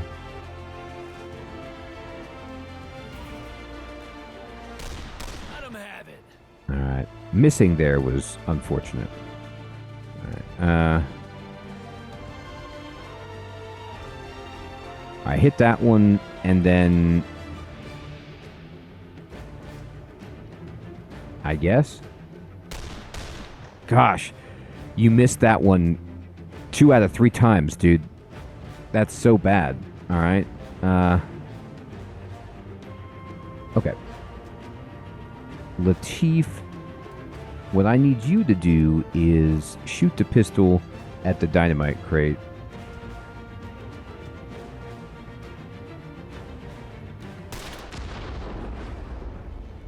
And then shoot the pistol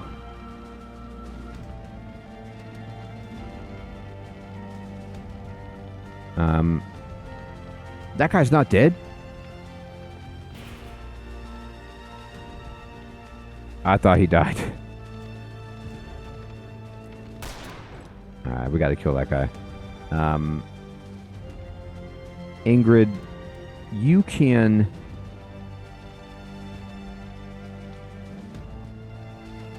She could strike this guy. And then... strike him again, I suppose. Take away all his actions. No hard feelings. I mean, I know there's hard feelings. You will never reach that aeroplane. Oh my god, she threw a knife up at him. Now, I don't know how that guy... I guess days is only 1 stack, and he still gets an action point. Oh, okay, they're up there. This is a problem. Wow. Okay. So they get to move and strike twice. That's painful. Alright. Well, that's what happens when that guy misses so many times right there. Okay. This is why I saved beforehand. So I can't put them up there like that. I should have just started the fight over here, got the pilot, and then just made a run for it. But let's see if we can pull this out. So what would it look like? Latif is okay. Here, can you... If you shoot this person twice. They're dead. Okay, good. And then...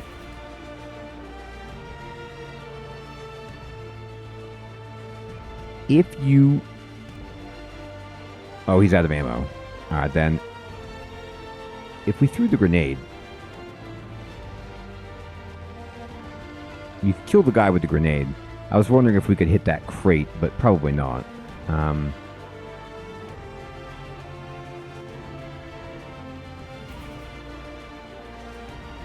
one of us walking away from this, and it ain't gonna be you. That's right, it ain't gonna be you. Okay. So if I hit you, she gets the extra action point back. And she can use the bandage. There's another bandage on the field as well. That will do. And then let me move over here. If I move over here to the pilot, I wonder if I get an extra party member for the fight, which would be amazing.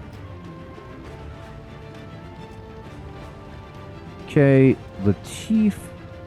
I think this is probably a good time to use my decoy, and it will affect everybody around here, including Lady Calestro. So let's just do this. And it's time for me to go.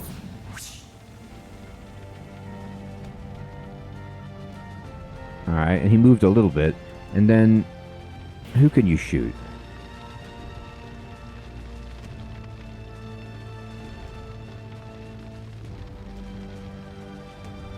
That's pretty much all we got.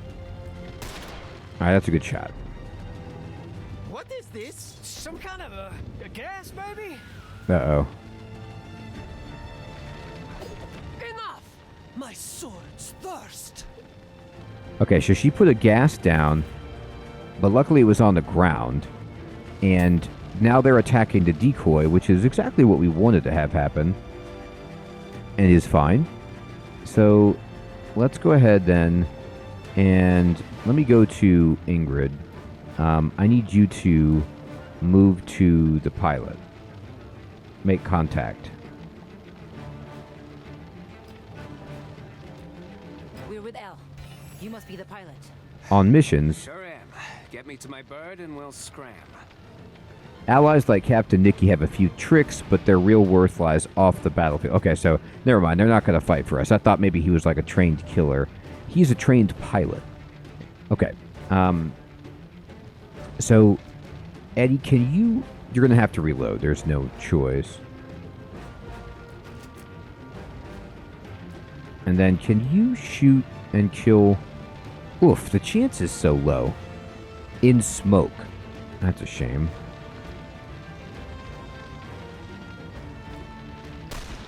Okay, well, there you go. You did it. And then...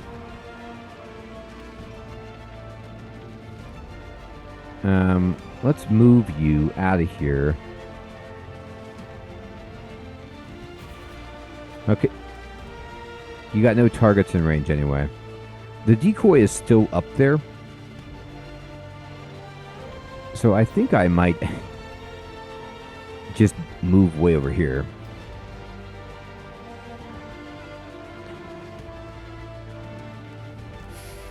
And we've got the dodge and the evade, and Captain Nikki has smoke bombs.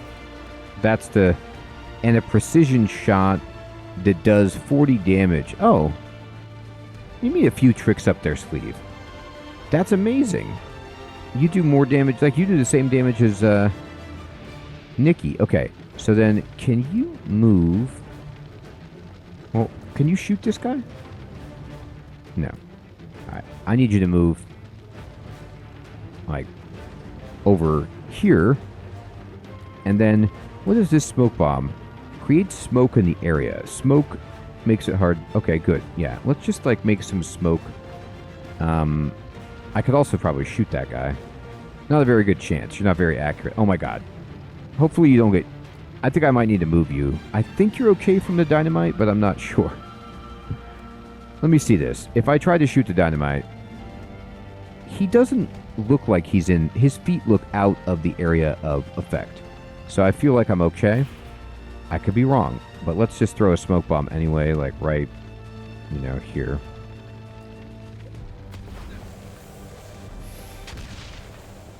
Whoa. What was that?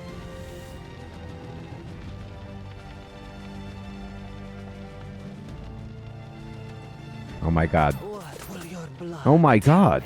tell me? I want Wait a minute. So he just took like 140 damage in one turn, and I don't know what from, but they were supposed to attack the decoy. The decoy is still there. I didn't think it had been killed yet.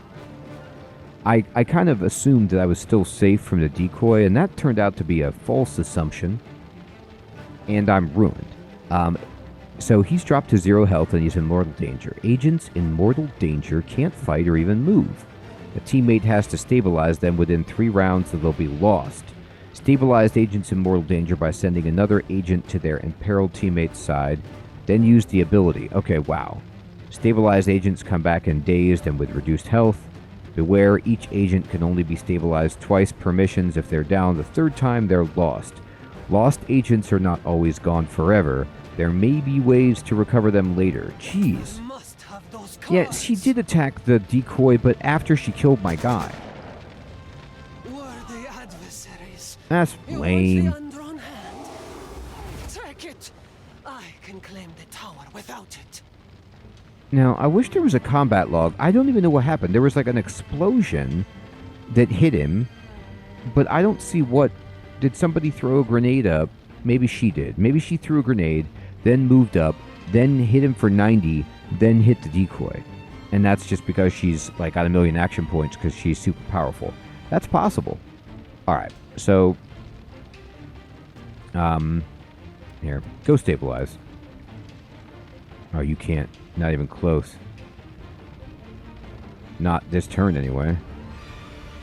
It would take 2 turns of movement to get up here to stabilize.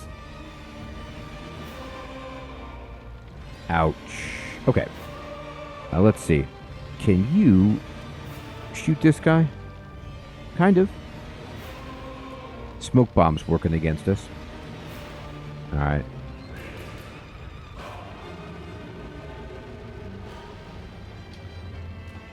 Take the shots anyway. Try it again. That's good. That's very good.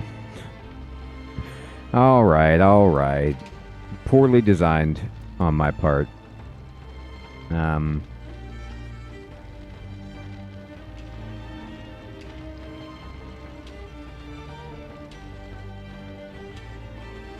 She can't even get close.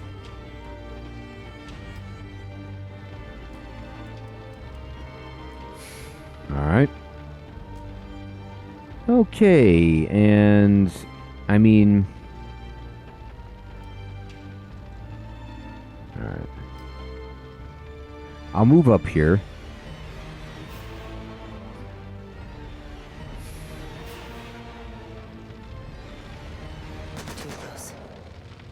Alright.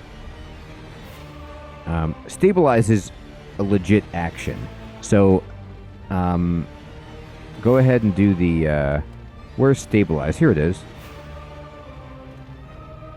Once again, the gentleman Jin saves the day. Ding me good, but I ain't out of it yet. Okay. And then... I don't know where the lady went. Hopefully she just left the stage. That would be very helpful to me. I'm going to go ahead and maybe try to use bandages on the dude. I mean, I've had worse. And then, can you hit this guy? I'm going to give you another chance. Oh no, 20%? That's bad. Alright,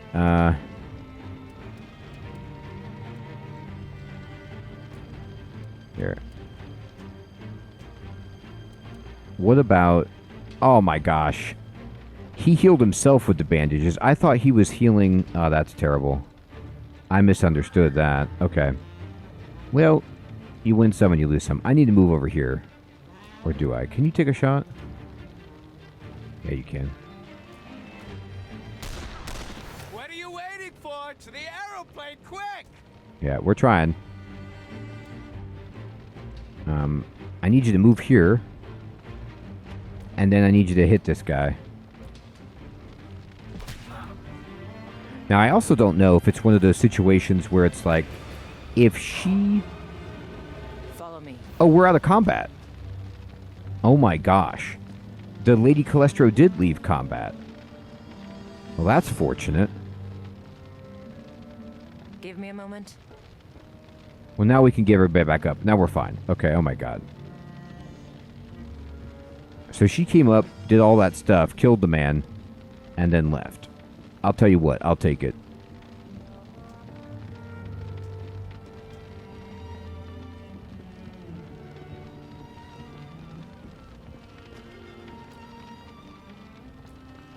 This ought to come in handy. Yeah, it should come in handy. You better believe it. All right.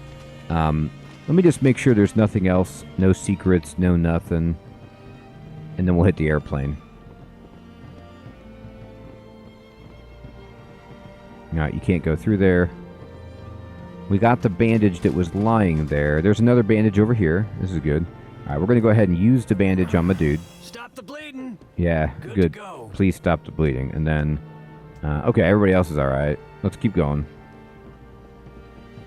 Everyone on board, or I'm leaving without you. All right, we made it. Just saved you. Go, go, go. Well, good news is we made it. I'll take that. Here we are. Del Vasto's landing. Now we find out what kind of man pays this well for a blank deck of playing cards. Wouldn't mind knowing who the hell we were fighting back in Marseille. Never seen troops like that before. Let's see what this Mr. L has to say for himself.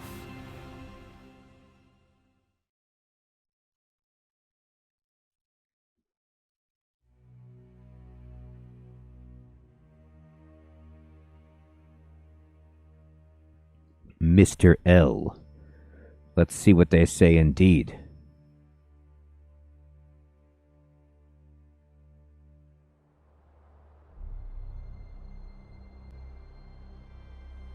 A lovely little Mediterranean island you have here, Mr. L. I assume you are Mr. L? It's Mr. L. I have that dubious privilege. Welcome, Mr. Lejeune, Ms. Erickson, Mr. Sawyer. Do you have the undrawn hand? We do. We have a package for you. What's inside, we couldn't say, of course. Yeah, we don't know. We didn't open it. Ah, of course. Regardless, that deck of cards is key to your next job for me. Slow down, pal. Who says we're interested in a next job? The last one burned your courier, and those two saw the body.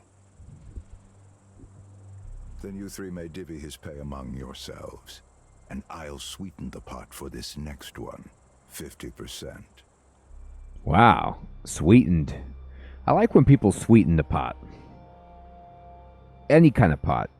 Like a poker pot or, you know, a cooking pot. You sound desperate. Okay, Mr. L, I'll humor you. What do you want us to do? In a word, sabotage. I'm in a race, you see. A race to find an ancient ruin, a tower. You may know it under one of its other names. The Axis Mundi, the World Tree, the Tower of Babel. That tower fell over. Oh, you're an archaeologist then. That's disappointing. I am no archaeologist, Monsieur Lejeune. And my rivals in this race are even less so. I want to preserve the tower. My enemies want to ransack it. It cannot be allowed to fall into their hands. But it can fall into yours, huh? And the gal with the sword. She's one of these rivals? Zorana Nicastro. Yes, she and two others, a nobleman and an industrial tycoon. Each is the scion of their own noble house. Collectively, they call themselves the Banished Court. I mean, that doesn't seem like the title that you would give yourself. You know, the Banished Court. It'd be more like the Awesome Court. Like, the Banished Court is like what the people who banished you call you. Science of the Banished Court. And how close are they to finding the tower? They've already found it. Oh my god. You didn't tell me that. You said you were in a race. I was, and I lost. But I'm not out of the fight yet. My enemies have yet to enter the tower.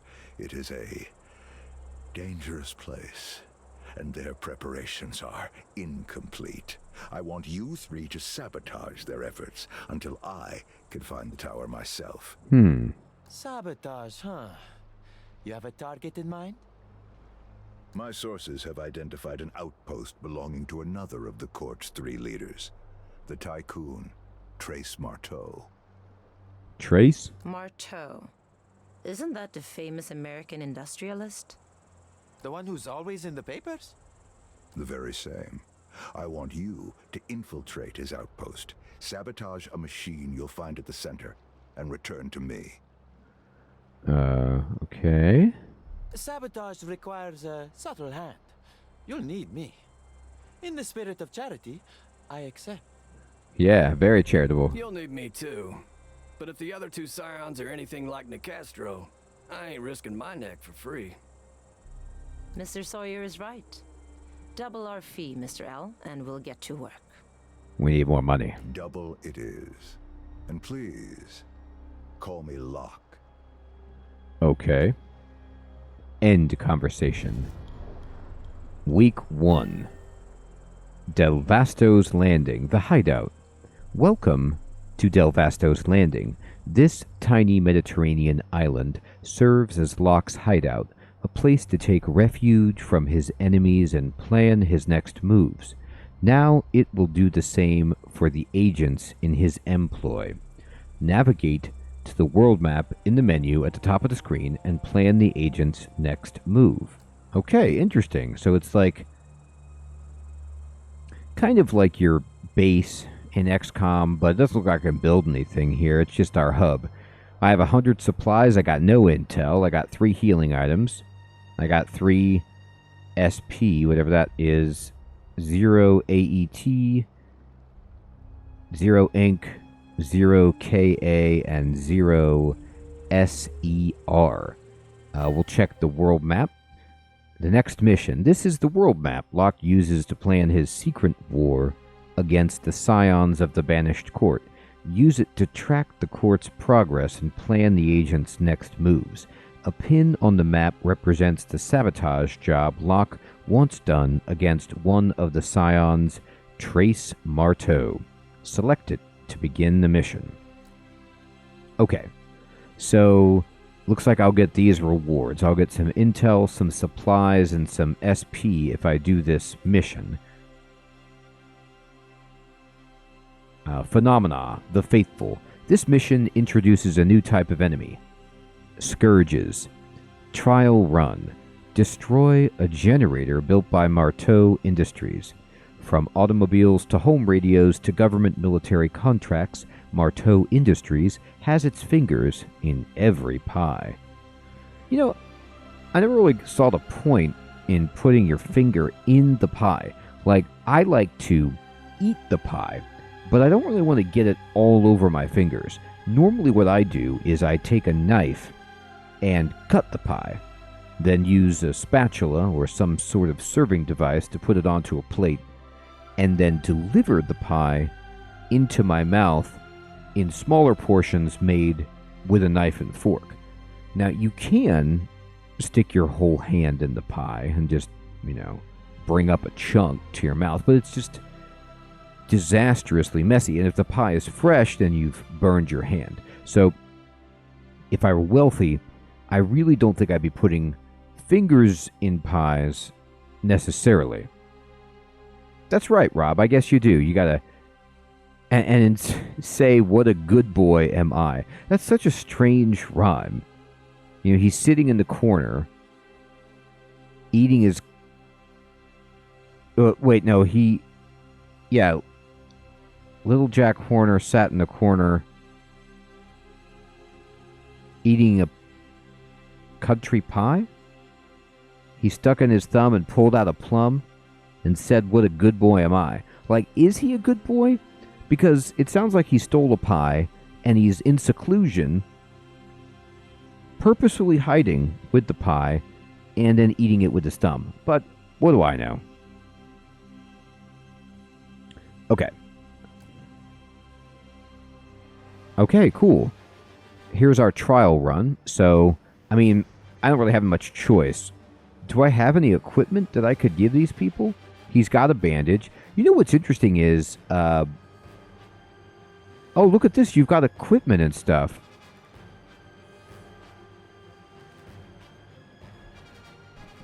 Oh, I need to check out the latest Puss in Boots movie. I didn't see that one yet. Is that with Antonio Banderas? I guess you're right, Rob. He's a wealthy industrialist, Jack Horner. So you know how it's always interesting to... I heard it's really good, Alex. It's always interesting how games handle stuff like what we just did, but you notice how at the end of the battle, I decided to stick around and just pick up bandages. And, you know, sometimes that's meaningless. Like they just disappear, the consumable items at the end or whatever. But it looks like they persisted. And I have a bandage right here from the previous mission, so that's cool. You have an accessory slot, an armor slot, and then whatever this 3 gears is, which is really cool. And then looks like I can unlock 2 more inventory slots later. So I like that. Change equipment. She's got a bandage too. And then pocket item. There are 4 types of equipment: armor, accessories, weapon mods, and pocket items. Oh, okay, cool. Outfit the agents from here on the agent screen. I don't have any extra stuff. So Latif has nothing in his pockets. He's ruined. But we'll start the mission anyway.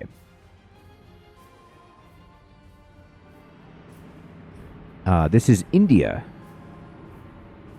My 3 new agents succeeded in retrieving the undrawn hand despite Zorana Nicastro's interference. Now they are en route to a Marteau Industries compound with orders to destroy a piece of machinery my informants traced to the site, machinery that, if I am correct, plays a role in the company's mysterious Project Crossroads. Almost as important as the mission itself is the question, will the undrawn hand respond to the actions? I don't know. All right. This generator Mr. Locke wants us to destroy is just up ahead. Okay. Selling blank cards to destroying machinery. Locke is a strange one, that's for sure. Enough windjamming. Let's do this job and get out. I don't know if I've rightly ever heard the phrase wind jamming before. And used it or heard it used as a slur for talking. But there you go. Maybe it's a 1930s colloquial idiom. Now, here's the idea. I do want to make a point that the environment is amazing right here. I love how different this is from, you know, the brick and mortar warehouses we were at, even at the docks area. So now we're in this, like, you know, lush jungle. There's some lore here. This is a letter typewritten on fine paper from S, or to S from JTM. Oh, JTM, the sausage manufacturer. We need to have a serious talk about resource allocation if Lady N is going to keep burning through troops for her hocus-pocus horseplay. Look at us. You're out doing a unit doing cleanup in Marseille. I'm out a squad doing maintenance on the crossroads. And she didn't even deliver the cards. You and I both know this isn't how you run an efficient company. What's done is done, but the next time she wants to go running off after a holy grail or a magic ring, she can do it with her own men.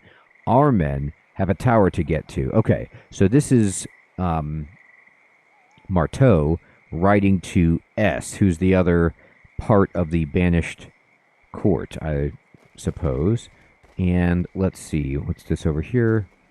This is Inspect. They're everywhere. In the distance, a line of shiny helmets winds its way through the dense jungle like ants in the undergrowth. So I assume those are the enforcers. And let me just make sure there's no hidden delights over here for us to acquire. It doesn't look like it. Oh yes, look at this way back here. Not bad. We just got take it. plus 10 supplies. Now, I'm sure they'll explain what you use those for later. I don't know at the moment. Some currency to purchase upgrades. Alright. Let's just kind of run up. And the Ruins Plateau. Oh, there's a bunch of baddies over there. Destroy the generator. All agents must survive. Sure, right. Of course they will. I'm going to go over here and hide out.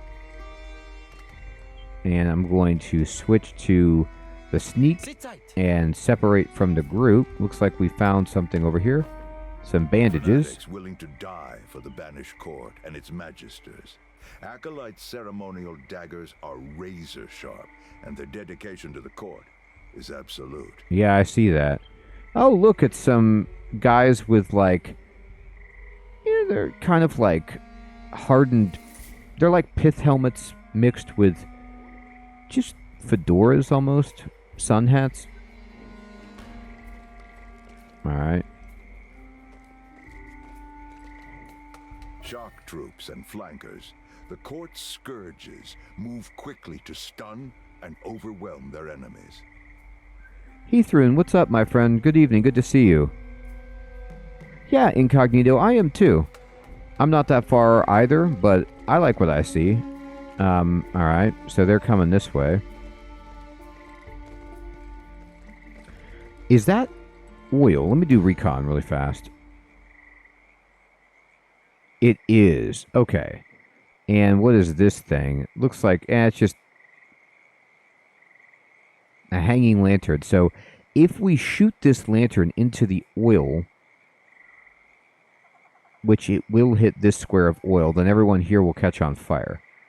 There's a scourge over here as well. So let's see if this group of fools comes back over into this region.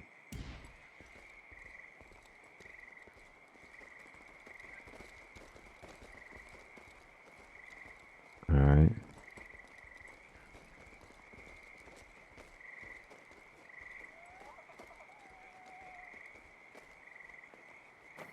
Ten supplies. The story is reasonable. There's some kind of weird, like, Tower of Babel that they're trying to find. There's some supernatural element. There's the good guys and the bad guys, or I don't know what it seems like. I'm going to stay hidden here. And that guy is coming through the explosive area, but not the rest of the group. There they go. Okay. As soon as they're all in there, we need to make this happen. They actually are all in there. Alright. Oh, wait. Are they going back? Okay. I'm going to do this right now. I can't see them all, but I'm going to try to move so that I can take... You know what? I might be too far away to take the shot.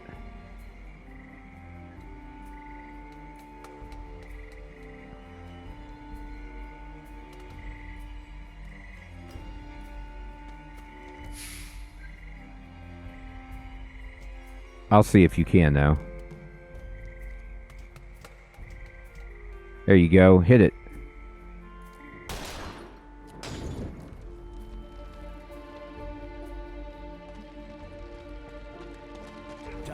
Oh my gosh. You know what? Okay. I thought that was going to play out differently. I didn't understand how the interaction worked. I thought, like, it was just going to set that to fire and then they were going to get hit, but they didn't see me. So I actually could have moved Latif, and I just messed up. I didn't realize. Anyway, they're all on fire. Actually, I don't think any of them are on fire. Or if they are, they haven't taken damage from it yet. Anyway. Let's go ahead and shoot.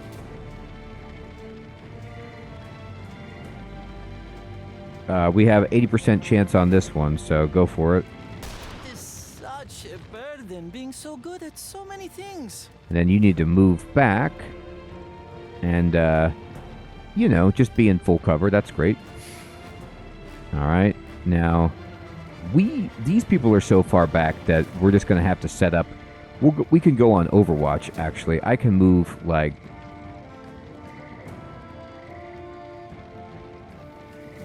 I can move here. This is not going to be a very good Overwatch, but we can pretend like this will do something.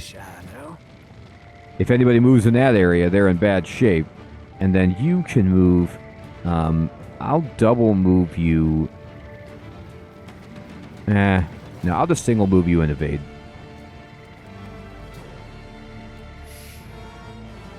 Alright, let's see what happens. I aggroed all of them at once. There we go. They did move into my area.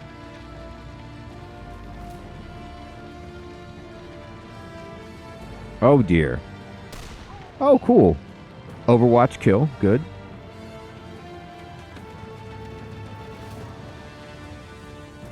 I didn't mean to go all 9.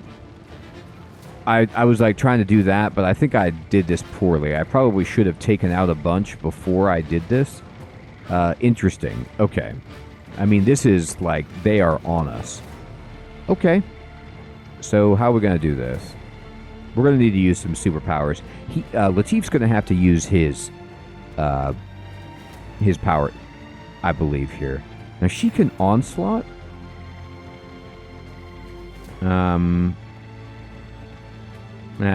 She's not close enough.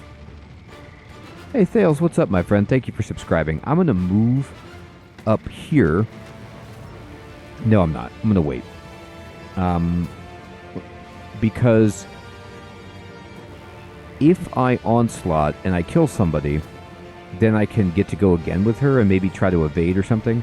So instead, let's dual shot and see who can we hit.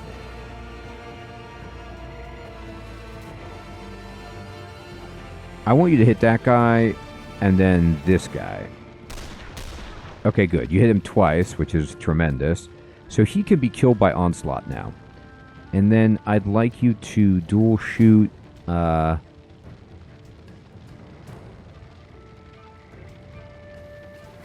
guess... this guy? Y'all see that? Oh, I shot them both. Great shot. I didn't mean to do that, but we did get the quick load. Okay. So, now you... I'm going to shoot the pistol... I don't understand. Why can't you shoot the guy that's right in front of you?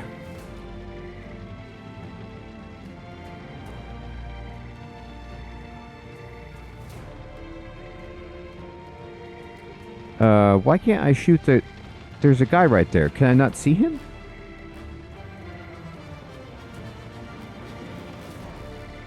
Huh.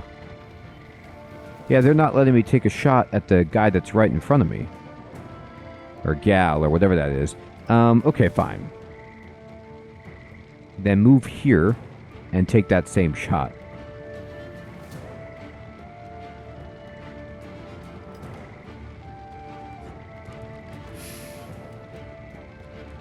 There you go. Never saw it coming. Get him off balance. Alright. So now I am going to move with you to full extension here. And then we're going to onslaught to hit all 3 of them right here. Oh, this won't kill. I can't believe it. How not? I thought I hit that guy twice. Wait a minute. Wait. Onslaught.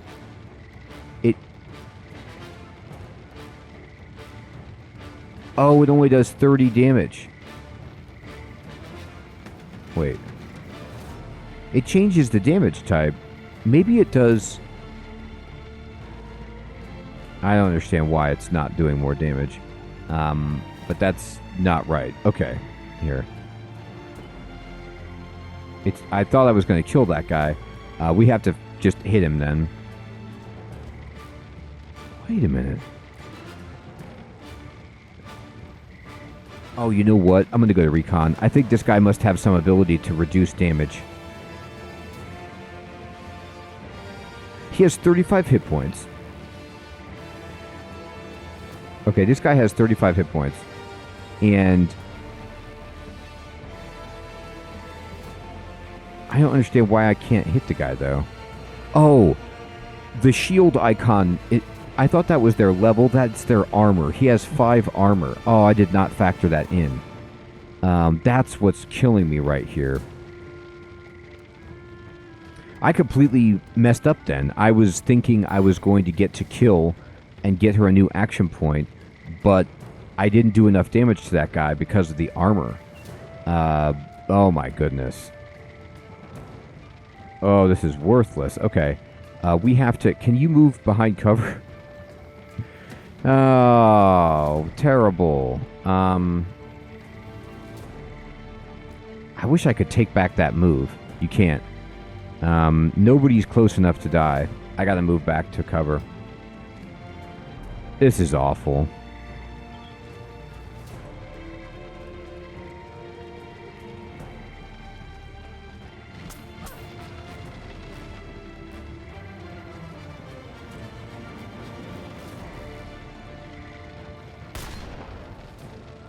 Yeah, Grim, I just misread it, and it was armor, and it just, like, completely messed up my calculations. Oh, you're gonna pay for that. Wow. Like it stung. Yeah, I'm gonna restart this mission.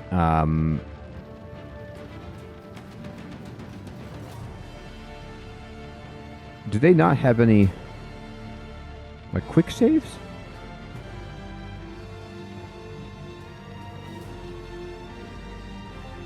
I guess I'll do this one. That's fine. I didn't do that right. Like, I didn't realize there were that many enemies, and I should have been throwing shock mines, doing all kinds of things before the fight to thin the herd. Like, fighting 9 guys at once is a terrible idea. Okay, so we'll just speed through this and... oh, check the world map for new activity. But they do... Looks like they want to talk. All this for one long-lost tower, huh? Yeah, here's the Must be story. something very valuable inside. I wonder why Locke thinks he's the one who should have it. You sure ask a lot of questions, kid. It's part of my charm. Besides, I've seen my share of archaeological expeditions. Most of the time, everyone goes home empty-handed. Sometimes, you only wish they did. Mr. Locke hasn't asked us to break out the pickaxes. He just wants us to smash up some machinery. That's another thing. Trace Marteau is in a secret alliance with that Nick Astro woman. How's that for an odd couple? He's working on flying cars and she's running around with antique swords. How did they meet? I wonder that too. It keeps me up at night. I'm trying to count the money Locke paid me, but I keep losing count because I can't stop wondering. Mr. Sawyer, I'd be happy to count your money for you. Just say the word. Gentlemen, please. It's simple. 2 sets of wealthy eccentrics have decided to indulge in an archaeological competition. Our Mr. Locke and this banished court. And if we play our cards right, we'll come away rich enough to cultivate eccentric hobbies of our own. Now, if you'll excuse me, I'll be preparing for our next mission. We wouldn't want to disappoint our employer, would we? Okay, so we did talk to them, and this says the agent screen. Use this to view and manage scoundrels in Locke's employ by equipping items to prepare them for the next mission and spending skill points. See? Okay, Rob, take care, my friend. Thank you so much for stopping in. I like it too. And look at this. It looks like I'm going to get to use skill points to, like, level up my characters. That explains why I felt underpowered. Like, they told you to go to the world map, but it's like, wait a minute. By not going to the world map, I actually am able to power up my people a little bit here. So, for example, I can go to skills, and I can go to the undrawn hand and say, what is this? Oh, I can't select it. Maybe they...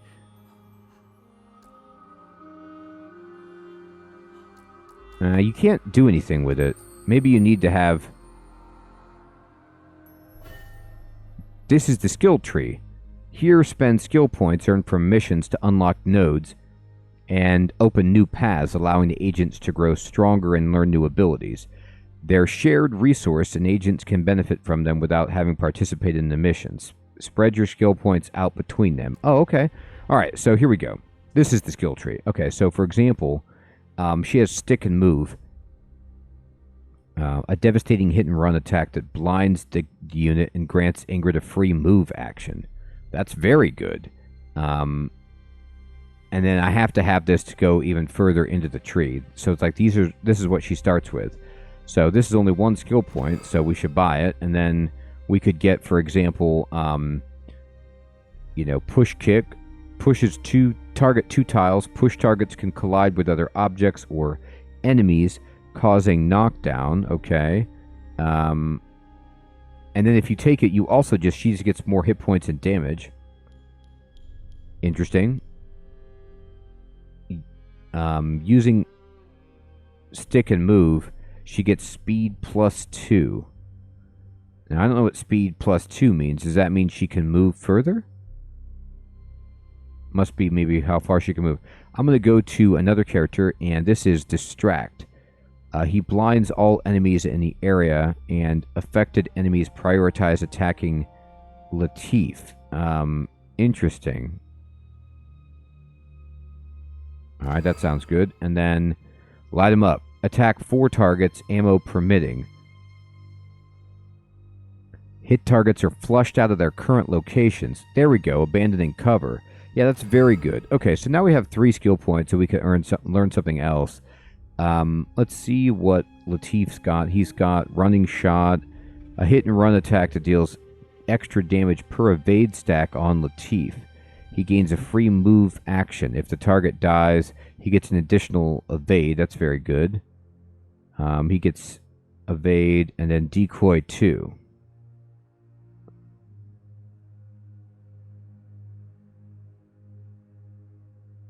So this basically just boosts the hit points of the decoy.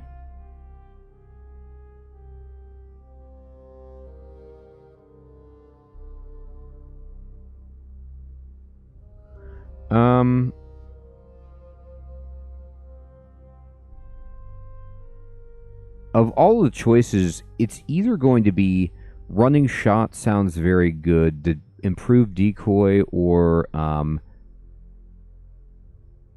he can mark people easier. A devastating shot that's guaranteed to hit has 15% chance to crit and deals double damage. Oh. That sounds very good.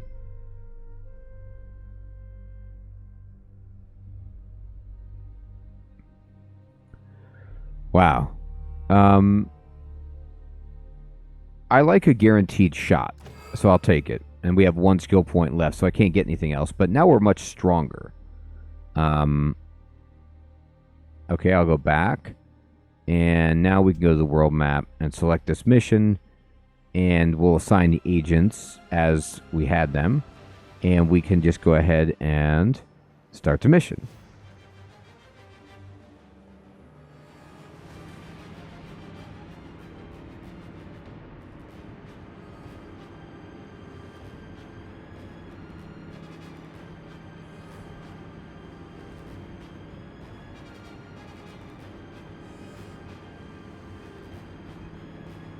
All right. This generator Mr. Locke wants us to destroy is just up ahead. Okay. Stealing blank cards to destroying machinery. Locke is a strange one, that's for sure. Enough windjamming. Let's do this job and get out. Stop windjamming. Sky doesn't like windjamming. Alright, there's the supplies back here. Let's get these. And let's now run up. Now, I'm going to be more careful. I was like so eager to take advantage of the lantern that I didn't realize I should probably take out a bunch more troops first. There's also some extra supplies over there. Alright, so I'm going to save it just so we have, we can restart the battle without going back to the base. Let's see if we can do something smarter at the beginning of this fight. Alright. Let everybody go in this grass back here, and then I'm going to switch to my dude, ungroup, and have him sneak around, and let's just see what we can find. Oh, look at this. There's a whole secret area over here that she can get through by punching it. All right, so let me just have her come over here and break it.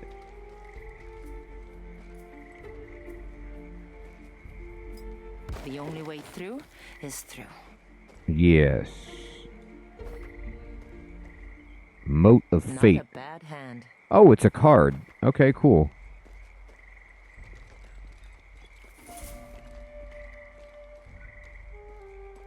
Now, I don't know what that indicator means. Shock troops and flankers.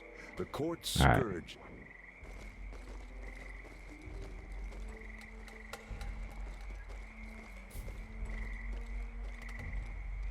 Yeah, we need to get in a better spot anyway to fight them.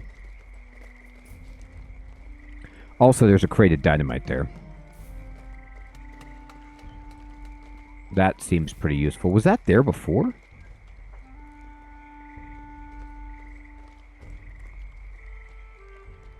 Yeah, there's some explosive things there. I don't know if they randomized the battlefield, but like this experimental fuel, I didn't see that before, but that'll blow up a bunch of them. There's some supplies over here. There's a flash bomb. And then there's a whole bunch of jerks over here, and there's some dynamite.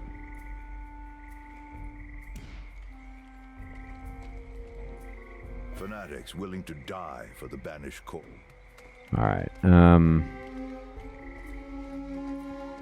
can I take this person out, just the one of them?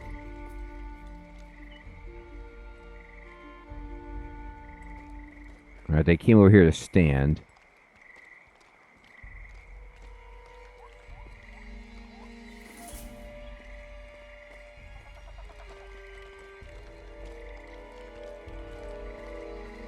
It might be a situation where it's wiser to...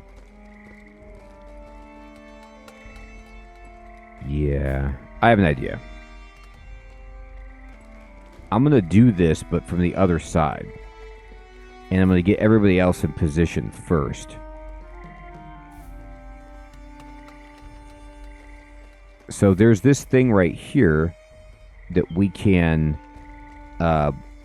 hit and blow up,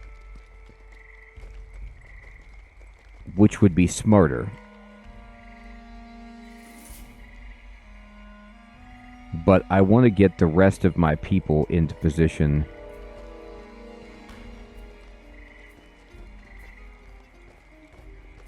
We could use the flash bomb thing.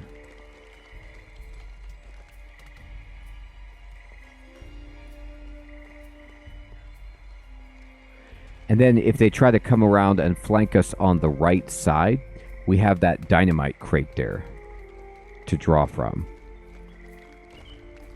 Alright, so she can be here. That's fine. I actually am going to move Ingrid up further against that wall because, well, I don't want to blow her up.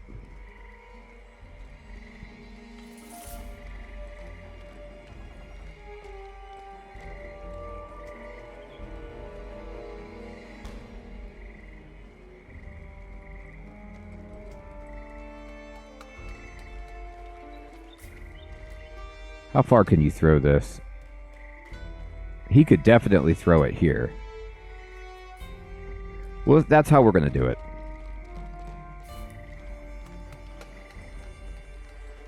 I'm going to wait for this big group to move into the exploding area.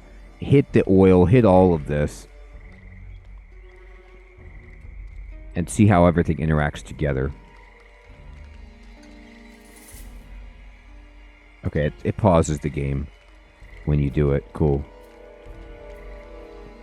One more in. Alright, here we go. Come on, go check it out. You know you wanna.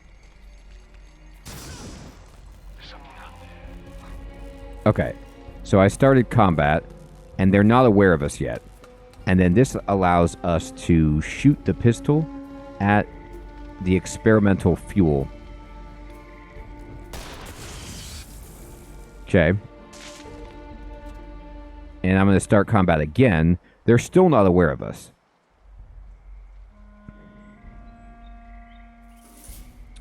That really didn't do as much damage as I thought, though.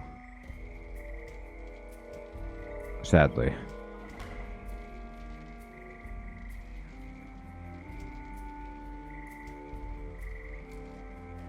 You know what? It's like, do we need to be in combat, though? I could just end this phase. They're going to find us, I think, though, if I don't. So I probably want to take the surprise round. Alright, fine. We have blind to use later.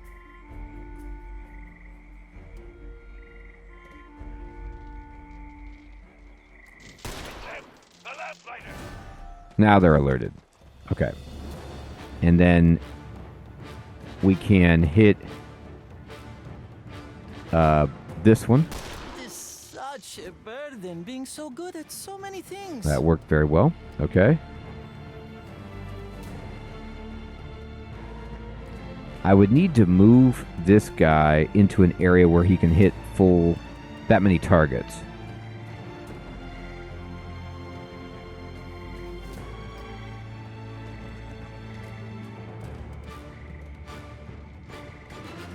All right.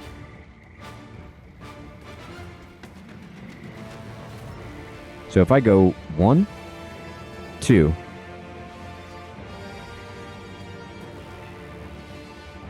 we don't want to do water barrel, although water would make more electricity, I guess.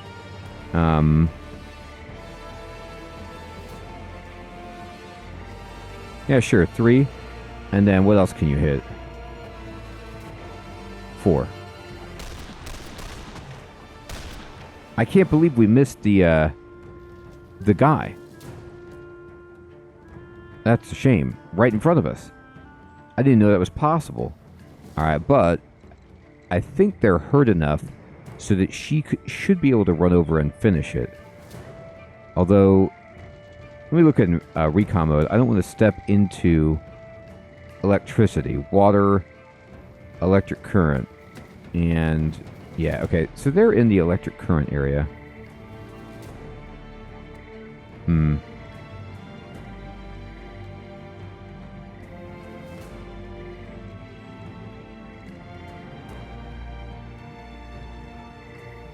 If I move...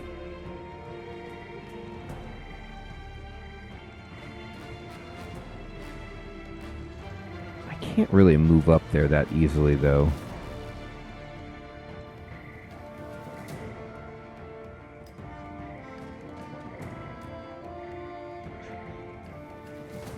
I sure am, Alex. I get to wake up a little bit later tomorrow, but yeah. I'm running a little bit late indeed.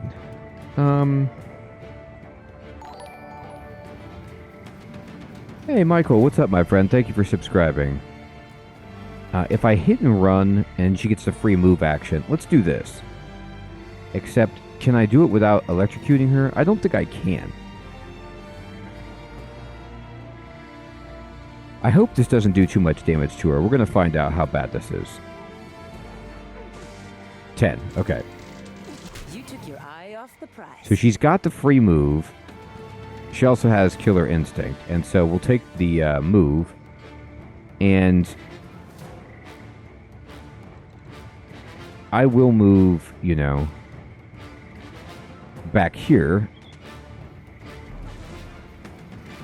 There we go.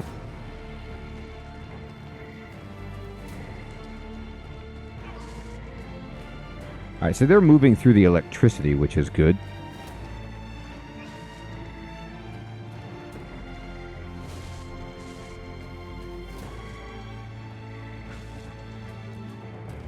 I mean, they're getting owned by the electricity. What does shock do again? They just take shock damage. Alright, I mean, yes, but anyway. So this stick and move has a cooldown. Okay.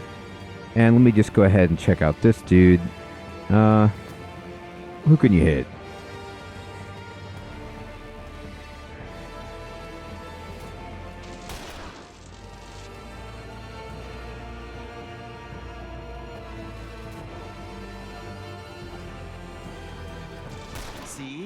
I practice.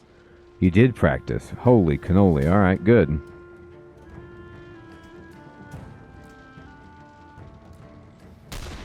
All right, let's have some fun. All right, indeed. You know, Heathroon, it's a good question. Like, I'm surprised that they're running through the electricity, but those characters are acolytes. Maybe they just don't care about it. Maybe they, like, I've seen them be smart and not go into the oil before. Maybe it's just not enough damage for them to think that it's a big deal, but it's a good question. Like, maybe they're like, well, it is going to hurt us, but we're not going to win otherwise, so we need to do this to get closer. I have to reload. Reloading. And she can't really do anything because of the electricity, sadly, at the moment, so I'll just go ahead and evade. And just end the phase. Yeah. All right, so this guy's coming over here. That player did, or enemy did run away from the electricity. Now the electricity is gone. It stopped being an electrocuted area. So this guy has the armor, and he has. Let's see if we can take him down. Nobody can see this guy from where he is, though, sadly.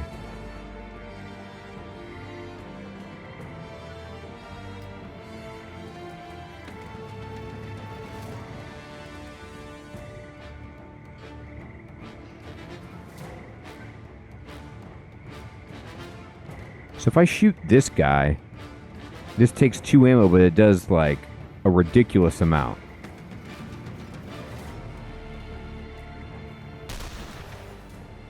Alright, so we did 60 damage to that guy. I think then that means you should be able to move pretty easily into position and take this guy down. But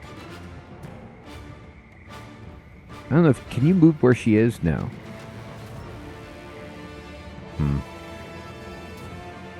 I'd have to stick and move, I guess. What if I just went up and punched this guy? I think if I punch this guy twice, he just dies.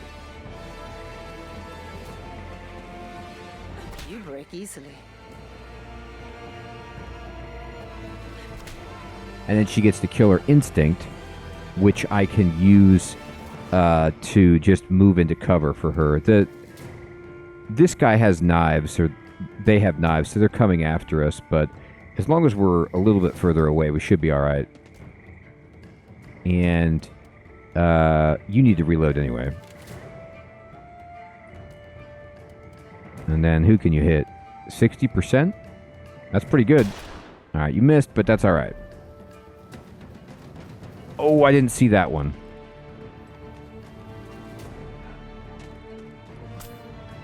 Wow, they can move so far. Uh-oh. Uh-oh. Okay, there's a lot of them up on us. Oh, but this guy's almost dead. Okay, great.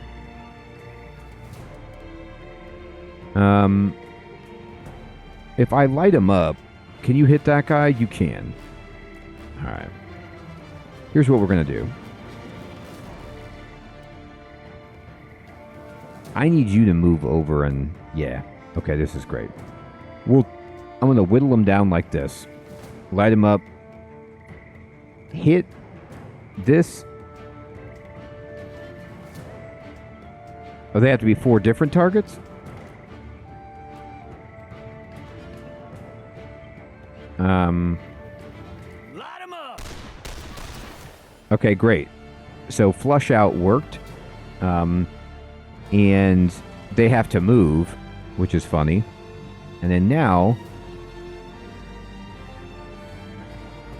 you can just go ahead and dual shot 1 and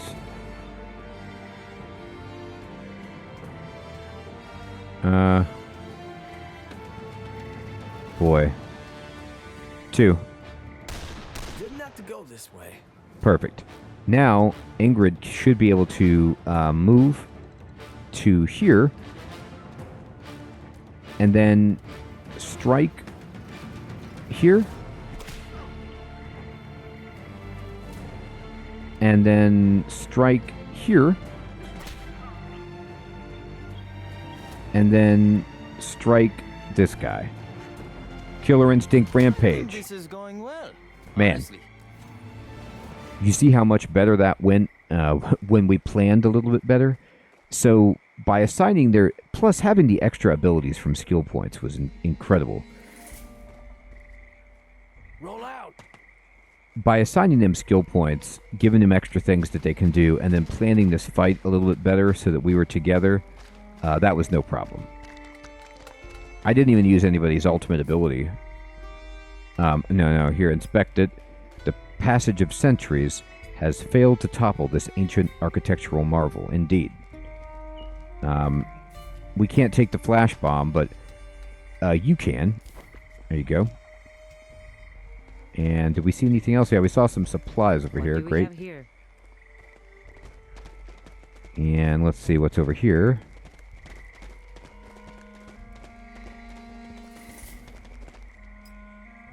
Crates filled with ancient relics taken from the nearby ruins, all marked property of W. Strum.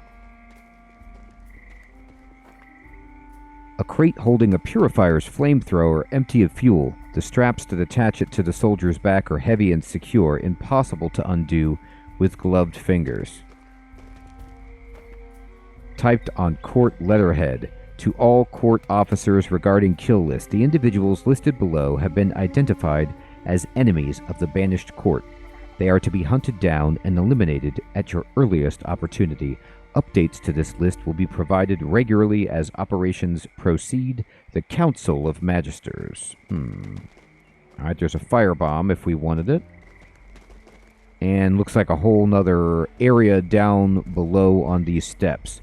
As we get further into the dig site, you can see. Awesome. Well, I want to explore and finish the mission, but I think we'll have to get into that the next time we play this, because it is indeed my bedtime.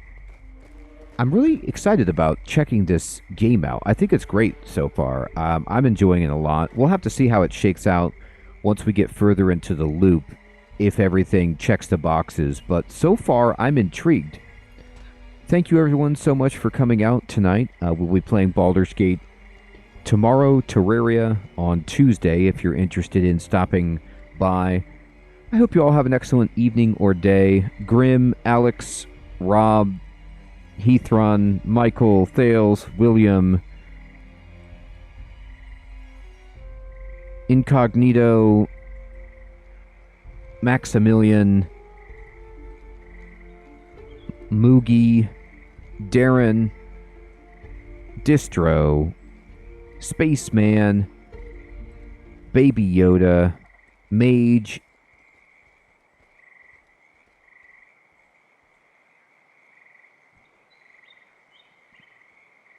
take care, everybody. Have a great one.